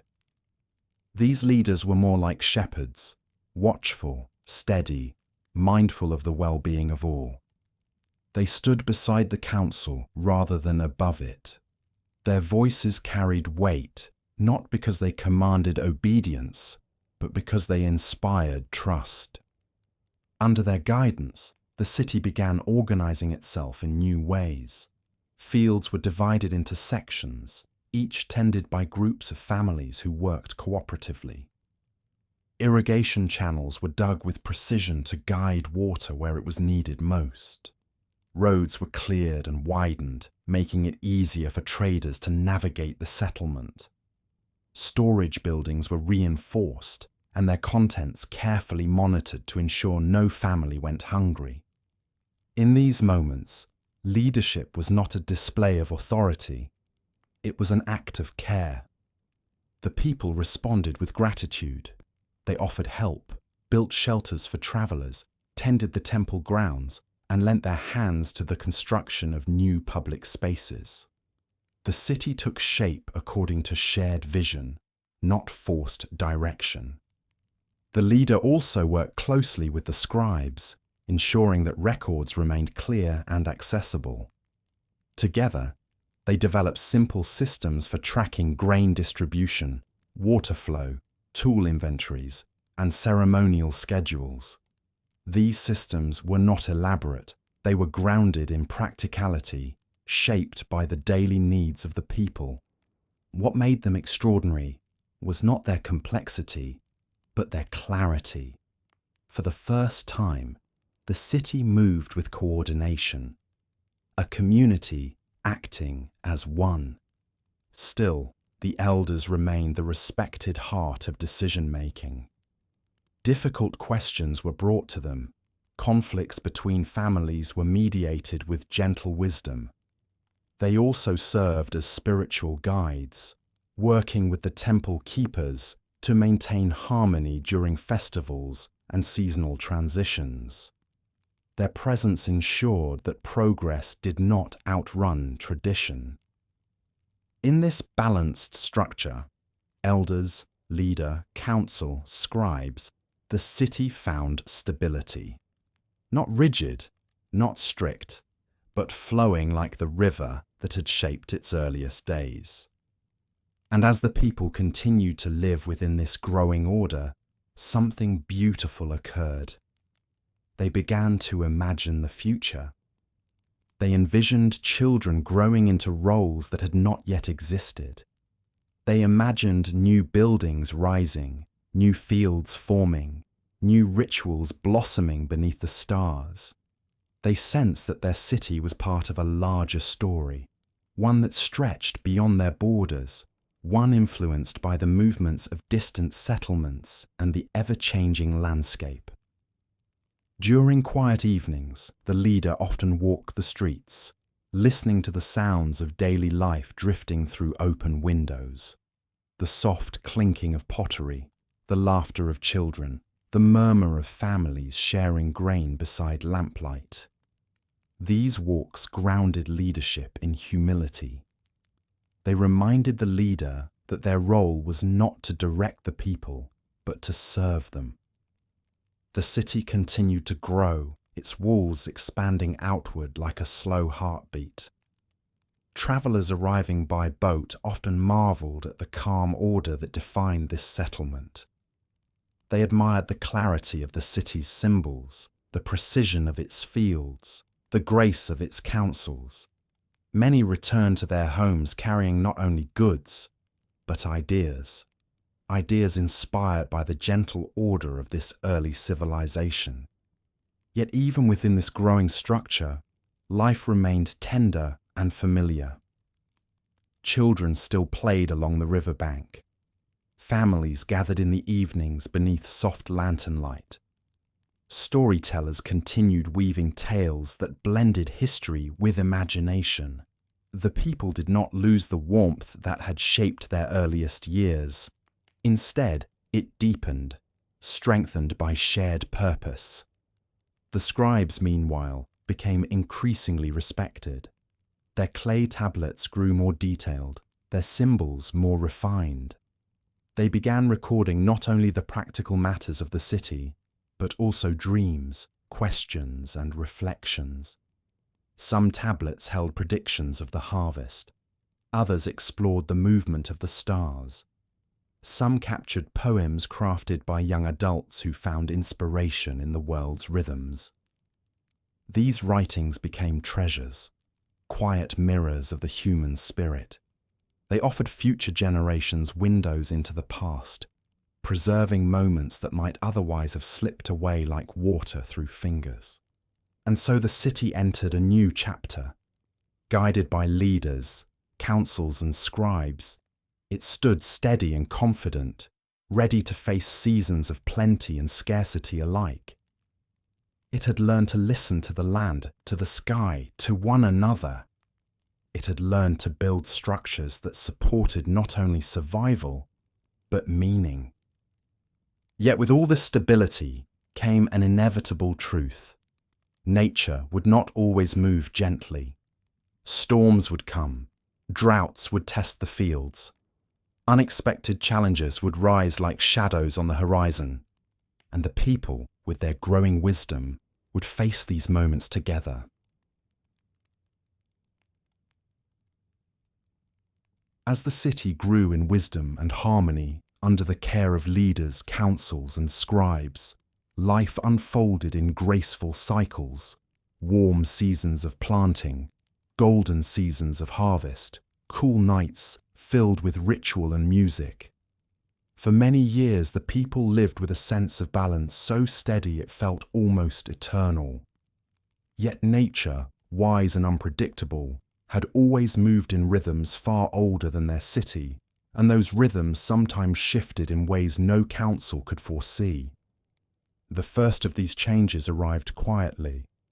At the start of a new planting season, the soil felt unusually dry beneath the farmer's feet. The river still flowed, but its song was softer, slower. The winds carried a dusty scent instead of the usual hint of rain.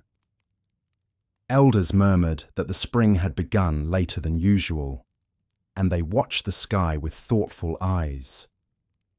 Still, the people planted their seeds with hope. They shaped irrigation channels with care, trusting the land that had sustained them for generations. When the first sprouts emerged, they cheered with relief. But the joy faded quickly. The young plants wilted under the relentless sun, their colour drained by heat that seemed to grow stronger each day. The scribes recorded the weather carefully, pressing symbols into clay with steady hands.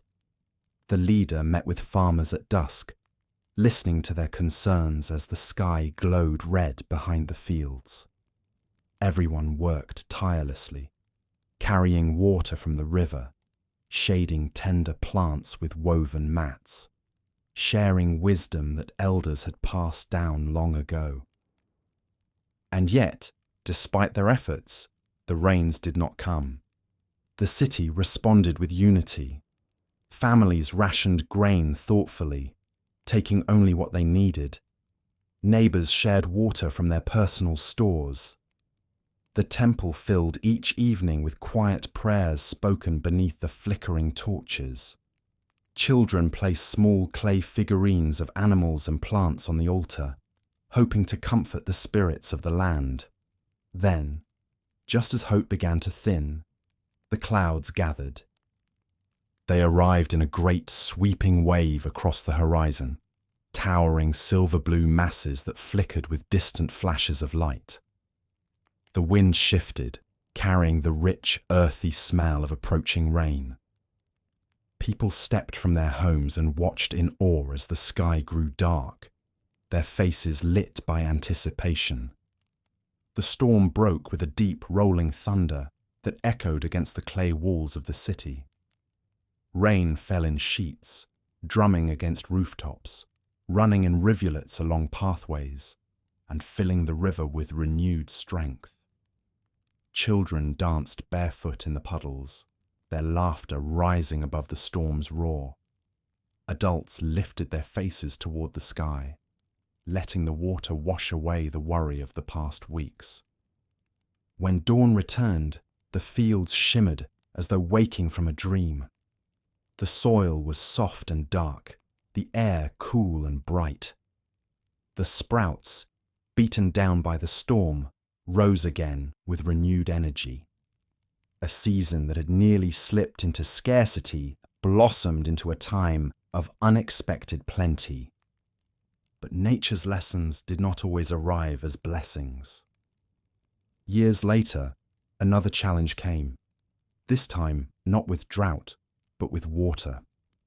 Heavy rains fell for many weeks, swelling the river beyond its banks. The water crept slowly at first, then pushed forward with quiet determination. Fields near the lower bends disappeared beneath shallow floods.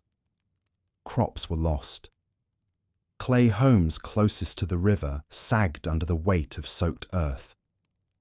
Yet again, the people responded with unity. Builders strengthened city walls with stone. Families moved belongings to higher ground. Scribes recorded the changing water levels, helping leaders predict where the next floodwaters might flow. Neighbors shared tools, food, and shelter without hesitation. In the midst of these challenges, the city discovered something profound. Hardship revealed their strength.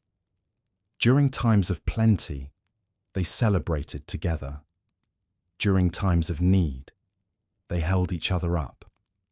There were quiet losses too, seasons when illnesses spread after heavy rains, or when travellers arrived with news of distant famines that troubled the hearts of the elders. There were winters when the winds grew sharp and cool, forcing families to gather close around their hearths, sharing warmth and stories through the long nights. But through every shift, every drought, every flood, every storm and stillness, the city learned. They learned how to build stronger homes, how to store food more wisely, how to interpret the signs of the sky with greater care. They learned that nature was not an enemy to be overcome, but a teacher offering lessons in resilience, humility, and gratitude. And perhaps most importantly, They learned that their unity was their greatest strength. When the storms passed and the fields recovered, festivals were held beneath glowing lanterns. People danced in the cool evening air, celebrating not only the return of abundance, but the endurance of their community.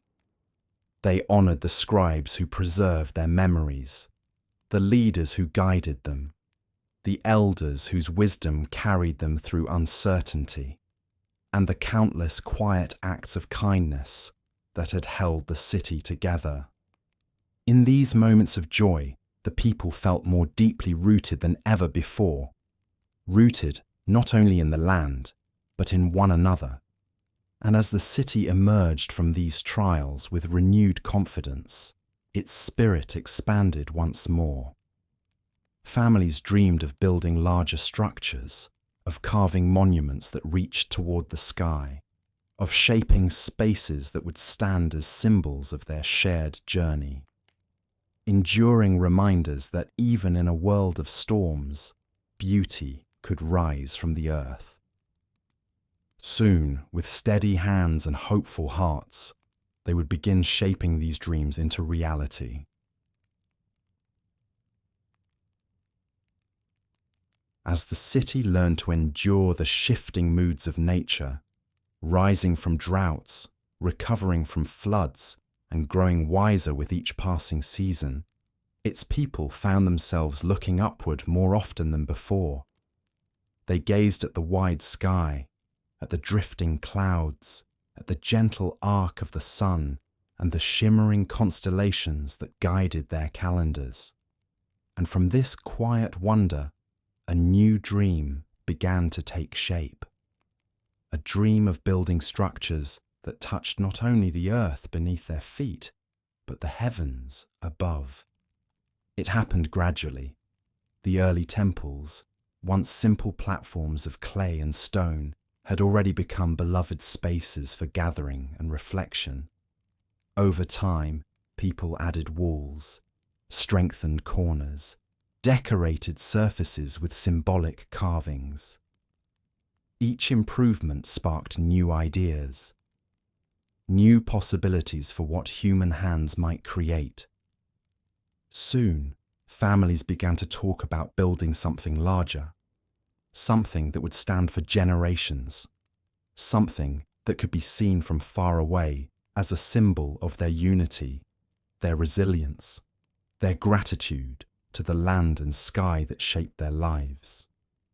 And so, the first monumental architecture began, not with grand proclamations or ambitious plans, but with a simple vision shared softly across hearths and marketplaces. As always, the work began with the earth. Builders gathered clay from the riverbanks, mixing it with straw and shaping it into thick bricks. They dried these bricks in the warm sun until they hardened like gentle stone. The process was slow, patient, and rhythmic. Each brick a quiet heartbeat in the city's growing story. The children carried smaller bricks, eager to help.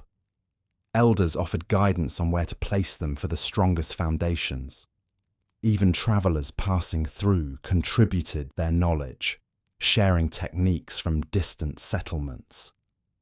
The chosen site for the new structure lay near the temple, on a slight rise where the morning sun struck first. The foundation was marked with carved stones that had been polished smooth by river water. Some stones were etched with symbols of stars, others with flowing lines representing the river's eternal path. Each mark carried intention, an offering of meaning placed beneath the structure's future walls. As the foundation settled, the work rose slowly toward the sky. Rows of clay bricks formed thick walls that curved gently inward as they climbed. The air echoed with the soft thud of bricks meeting earth, with the murmur of voices working in harmony. People stood back often to admire the growing shape, amazed by how something so large could rise from countless small efforts. The structure grew into a stepped form, broad at the base, narrower toward the top. This design allowed stability while also giving the building a graceful, ascending shape. It seemed to climb toward the heavens, one layer at a time. Within its walls, chambers were created for rituals, gatherings, and the safekeeping of sacred objects.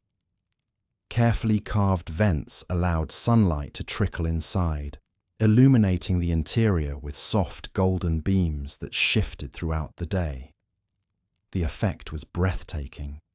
Even the builders paused in silence the first time the morning light stretched through these openings, washing the chamber in warm, trembling gold. Outside, artists and craftspeople decorated the walls with patterns telling the story of the city's rise. Spirals to represent time, wavy lines for the river, clusters of dots for the stars that guided their calendars.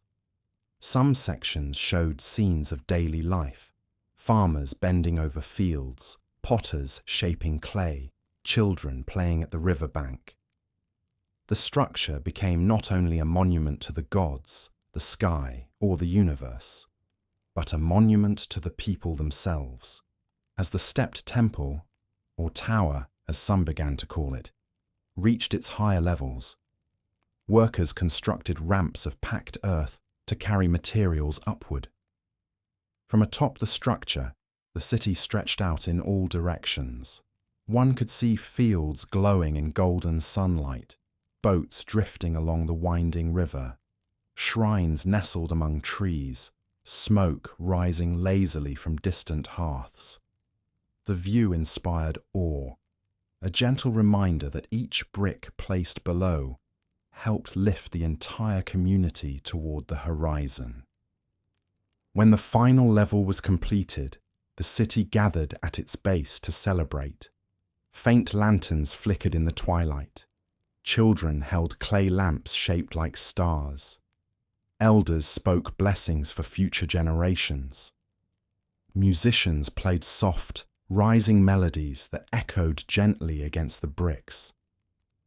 And as night settled, the stepped tower gleamed beneath the moonlight, its shadow long and quiet across the plain. The people felt something new in their hearts that evening, a sense of possibility, of expansion. They had shaped clay bowls, woven baskets, carved shrines, and pressed symbols into tablets. But this towering structure was different. It touched the sky itself. It represented their collective strength, their creativity, their unity through hardship. In the seasons that followed, this monumental tower became a central part of life. Festivals were held upon its lower platforms. Astronomers climbed to the upper levels to observe the stars. Travelers recognized the structure from afar and steered their boats toward its silhouette. Children played on the steps at twilight, their laughter echoing through the cool stone chambers. And whenever storms returned, the people found comfort in the tower's steady presence. Its walls stood firm against wind and rain, reflecting the resilience of the community that built it. The tower reminded them that even in the face of nature's challenges, they could rise, brick by brick, hope by hope, toward whatever lay beyond the horizon. Yet the tower did more than anchor their physical world. It also anchored their stories. With each passing generation, new myths arose about the tower's purpose, about the spirits who watched from its heights, about the ancestors whose dreams had inspired its first stone.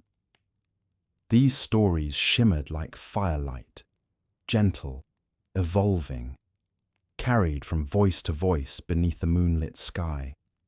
And now, as the city stood firmly upon its foundations, lifted by the monumental structures its people had crafted, a new yearning began to rise within them.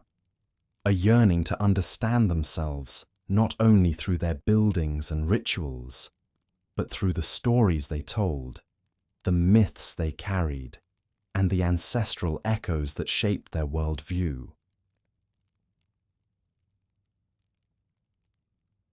As the stepped tower rose toward the sky and the city settled ever more confidently into its own rhythms, another transformation began to ripple quietly through the hearts of its people, one not seen in clay or reeds or stone, but in the imagination. With every passing generation, the stories that shaped their understanding of the world deepened, softened, and blossomed into something richer than simple memory. These were the stories that danced between the stars at night, that curled like warm smoke above the hearth, that whispered through the cool corridors of the tower. Stories older than anyone alive. Stories that carried echoes of ancestors whose names had long faded into the folds of time. It began, as so many things did, with moments beside the fire. In the evenings, when the sky softened to indigo and torches flickered along the tower's walls, families gathered in circles to share warmth and tales. The storytellers, those gifted with calm voices and shimmering imagination, spoke of the world's beginnings, of great rivers carved by celestial hands, of winds that carried messages between earth and sky. These stories did not claim to explain the world in strict terms. Instead, they touched the heart's longing for meaning. Children leaned forward, eyes wide. Adults listened in quiet awe. The stories carried something comforting, something that wrapped the listeners in a gentle embrace across generations. One of the oldest tales spoke of a great ancestor who had followed a star across the night sky, guided by its unwavering light. According to the story, this ancestor had crossed plains, mountains, and deep forests until the star finally rested above a river that would one day cradle their city. Some believed the star still shone above the step tower on certain nights, its light blending with the glow of clay lamps below. Another tale described the spirits of the river, ancient beings who breathed life into the waters and whispered to those who listened closely. Fishermen often spoke of hearing soft hums at dawn, a sound they believed was the river spirit guiding them to safe waters. Whether imagined or remembered from some forgotten past, these tales threaded the people's daily life with gentle wonder. There were heroic stories as well, not of conquest or battle, but of perseverance and compassion. One story told of a young weaver who saved her village during a long drought by discovering a hidden spring beneath the roots of an ancient tree. Her woven baskets were said to carry the tree's blessing, their patterns echoing the shape of flowing water. When children practiced weaving, they often traced these patterns with their fingertips, feeling as though they were touching a piece of the old story itself. Another hero, often spoken of in soft reverence, was an early potter who had shaped a vessel strong enough to withstand fire hotter than any before. According to legend, he had listened to the voice of the clay as though it were alive, learning its secrets through patience and humility. The pot he created, though never found, lived in stories as a symbol of harmony between people and earth. These myths did not simply entertain, they reassured. They reminded the people that their ancestors had faced storms and challenges too. They taught that devotion, creativity, and kindness could shape the world just as surely as any brick or tool. And they carried a quiet promise that every generation contributed something sacred to the future. Over time, the stories began to intertwine with the city's architecture. The walls of the stepped tower filled with carved scenes, stylized symbols representing ancient spirits, celestial guides, heroic ancestors, and the cycles of nature. These carvings shimmered in torchlight, giving the impression that the stories themselves breathed through the stone. Temples, too, became repositories of myth. Within their inner chambers rested clay tablets containing poetic retellings of creation stories, festivals, and symbolic journeys. Some scribes devoted their entire lives to preserving and refining these tales, shaping them into elegant lines of symbols that future generations could read with wonder. In these chambers, children learned to recognize the symbols for river spirit, for ancestor, for star, for the great tree that once revealed a hidden spring. They traced the shapes slowly, feeling the stories under their fingertips like a soft pulse. And yet, even with these written forms, the oral stories remained precious. Spoken word carried a warmth no tablet could hold, the warmth of voice, of breath, of emotion rising and falling beneath the night sky. Many families believed the stories needed to be spoken aloud to stay alive, to keep the old spirits listening. During festivals, storytellers climbed to the tower's lower platforms and recited the ancient myths for the entire city. Their voices drifted through the dark, blending with music and the soft glow of lanterns. Some listeners closed their eyes, letting the words guide them. Others sat in stillness, leaning against the warm clay walls, feeling the presence of ancestors lingering in the hush between sentences. The myths offered a different kind of history, one not bound by exact dates or strict events, but shaped by meaning. They filled the spaces that facts could not reach, holding the emotions, hopes, and dreams of generations long gone. Through these tales, the people understood themselves not only as builders of cities, but as inheritors of enduring spirit. And as the storytellers continued weaving their narratives, something beautiful happened. The people began to imagine their own lives as part of the unfolding myth. Their struggles mirrored those of long-ago heroes. Their discoveries echoed ancient lessons. Their city, with its rising tower and thriving fields, felt like a living chapter in a story too vast to be written on clay alone. Soon, these stories, passed from voice to voice, from heart to heart, would play a new role. They would guide the city as it faced gradual change, as the golden age of growth and harmony slowly gave way to challenges brought by shifting landscapes and the ever-changing world. For many generations, the ancient city thrived beneath the warm glow of its golden age.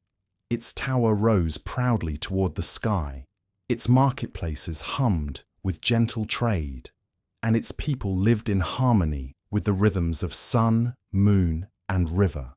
Stories flowed through its streets like comforting breezes, weaving the present into the long tapestry of the past. But no era, no matter how radiant, remains unchanged forever. Time, with its quiet and steady steps, began to guide the city into a new chapter, one marked not by sudden decline, but by gradual transformation.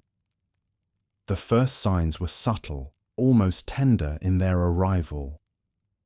Children, once content to hear stories of ancestors and spirits, began asking questions shaped by curiosity rather than reverence. Why did the river spirit not warn us of last year's flood? How do we know the star ancestor crossed the sky? Their elders smiled softly, recognizing that each generation sees the world through its own eyes. Yet the questions lingered, gentle reminders that thought was evolving alongside tradition. Meanwhile, distant settlements grew larger and more ambitious.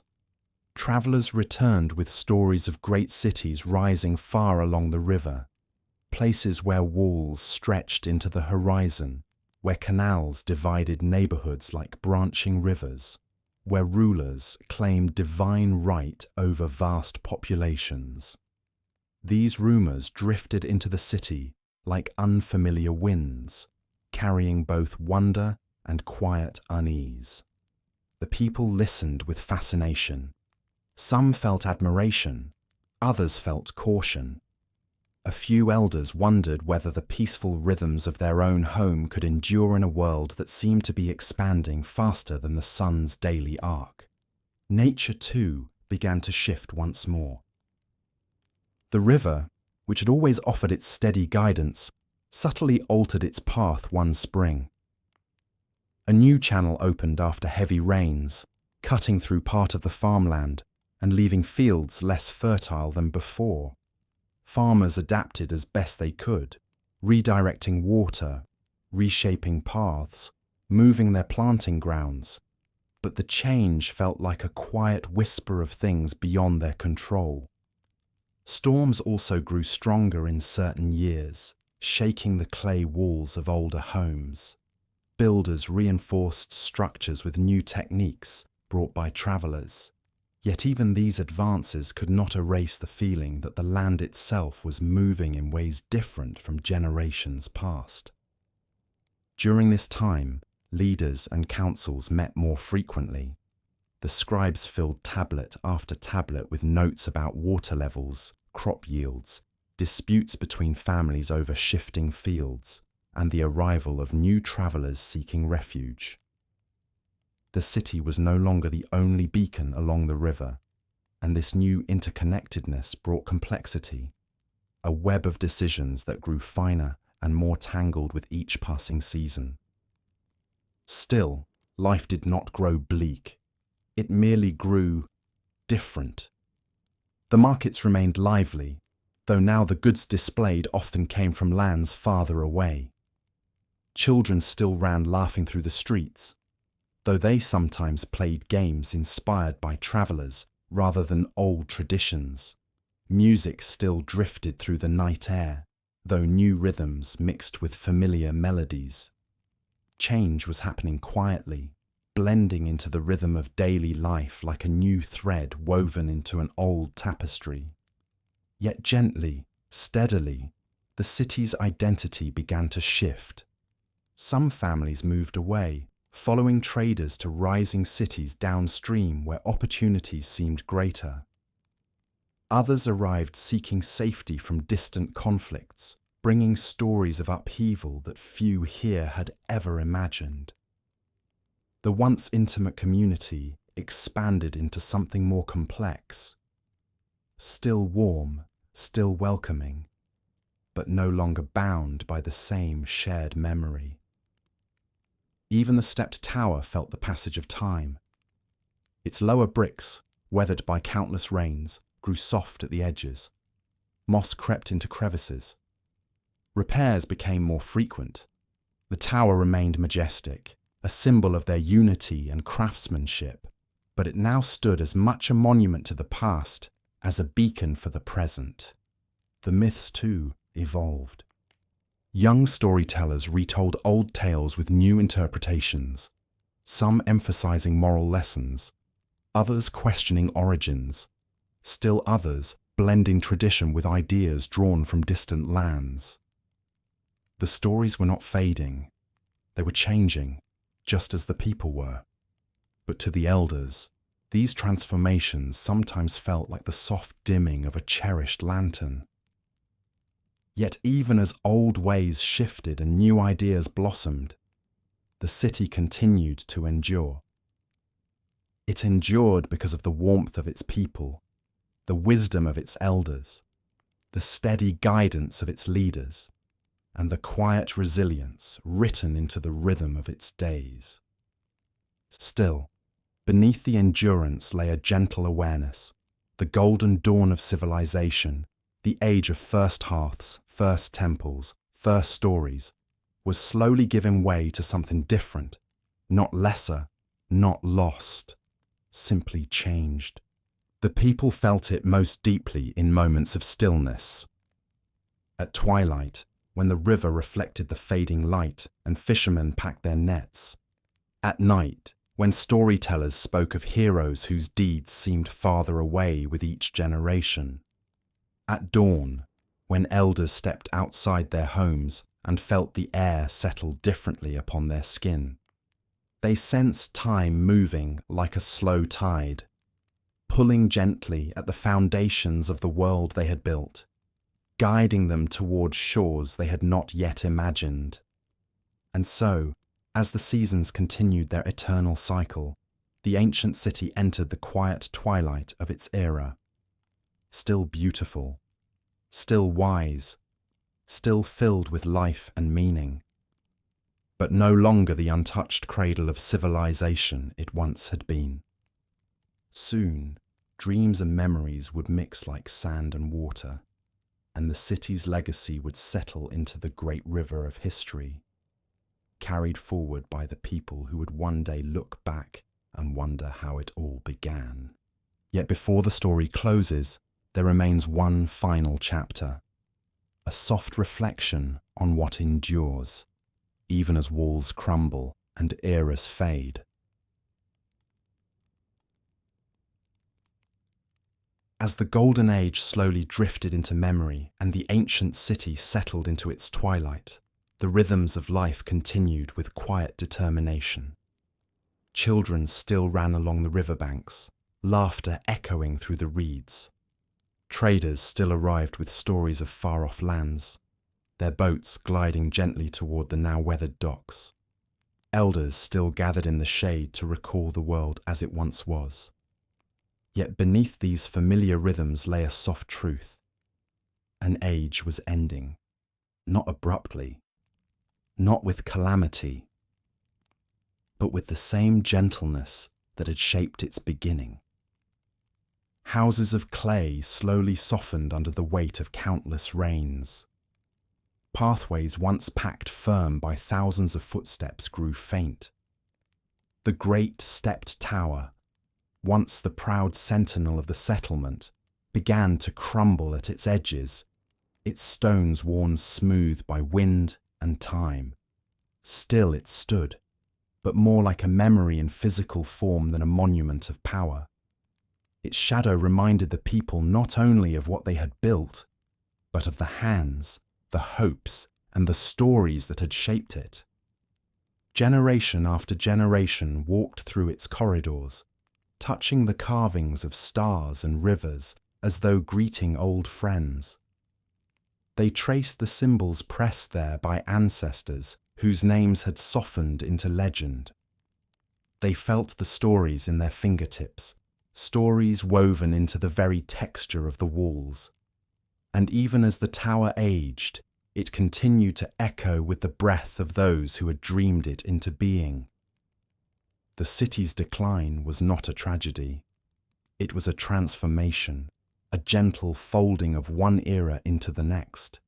Families moved on, some seeking fertile lands beyond the horizon, others drawn to newer settlements rising elsewhere. They carried with them what truly mattered: memory, craft, wisdom, songs, stories, and the quiet understanding that life is always changing.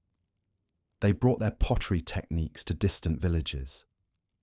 They shared weaving patterns inspired by river reeds. They carried the earliest symbols, the seeds of writing, into new cultural soils where they would blossom in ways no one could yet imagine. The city softened, but its legacy travelled. Centuries passed. The river shifted its banks once more, burying parts of the old settlement beneath layers of silt. Grasses grew tall where markets once bustled. Birds nested atop the tower's crumbling edges. The wind carried grains of dust through the empty streets, whispering softly across the remnants of clay walls. And yet even in silence the city lived. For the traces it left behind, broken tablets, fragments of pottery, worn pathways, foundations of temples, held stories of the world's first great transformation, how wandering families settled beside a river, how firelight became hearth, how fields became farms, how symbols carved into clay became the first whispers of writing.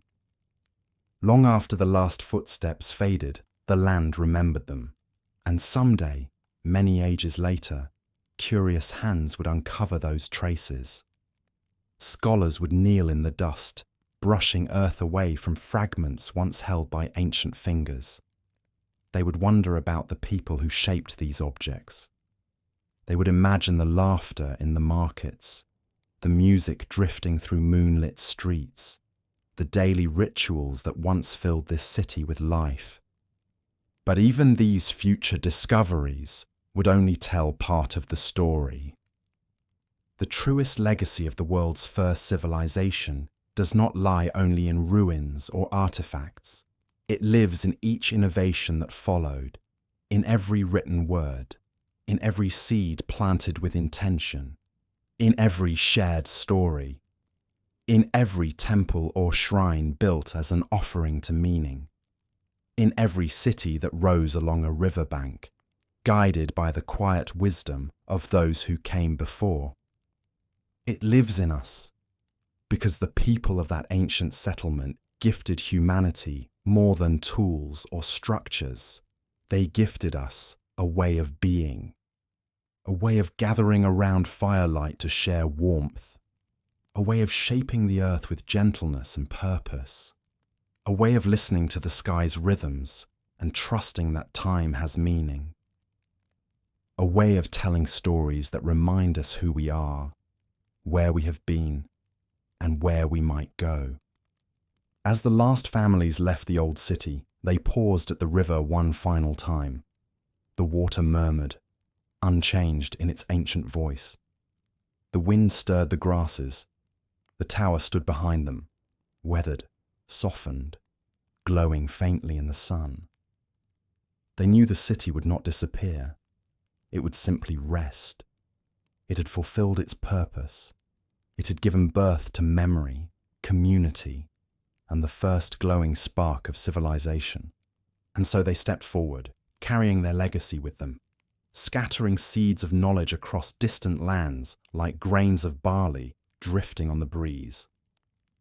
Generations later, new civilizations would rise, grander, larger, louder. Their monuments would soar higher, their systems grow more complex, their stories spread farther across continents. Yet each of them, in some quiet corner of their memory, held the imprint of the first hearths, the first fields, the first whispered myths beside a soft and patient river. And now, as we look back from a world shaped by millennia of human hands, we can still feel the warmth of that ancient dawn. We can still imagine the glow of clay lamps flickering in the night, the echo of footsteps on packed earth, the hush of a city listening to the stars. Because nothing truly ends, not stories, not memory, not the gentle beginnings that shaped us all. The ancient city may rest beneath layers of dust and time, but its spirit moves quietly through every heartbeat of human history. And as the night settles softly around us, we can close our eyes and return to that first cradle of rivers, to the hearths, the fields, the songs, and the dreams of those who lit the very first flame of civilization. May their gentle legacy stay with you tonight. May it guide your thoughts toward calm and rest. And may the story of our oldest ancestors lull you into peaceful sleep.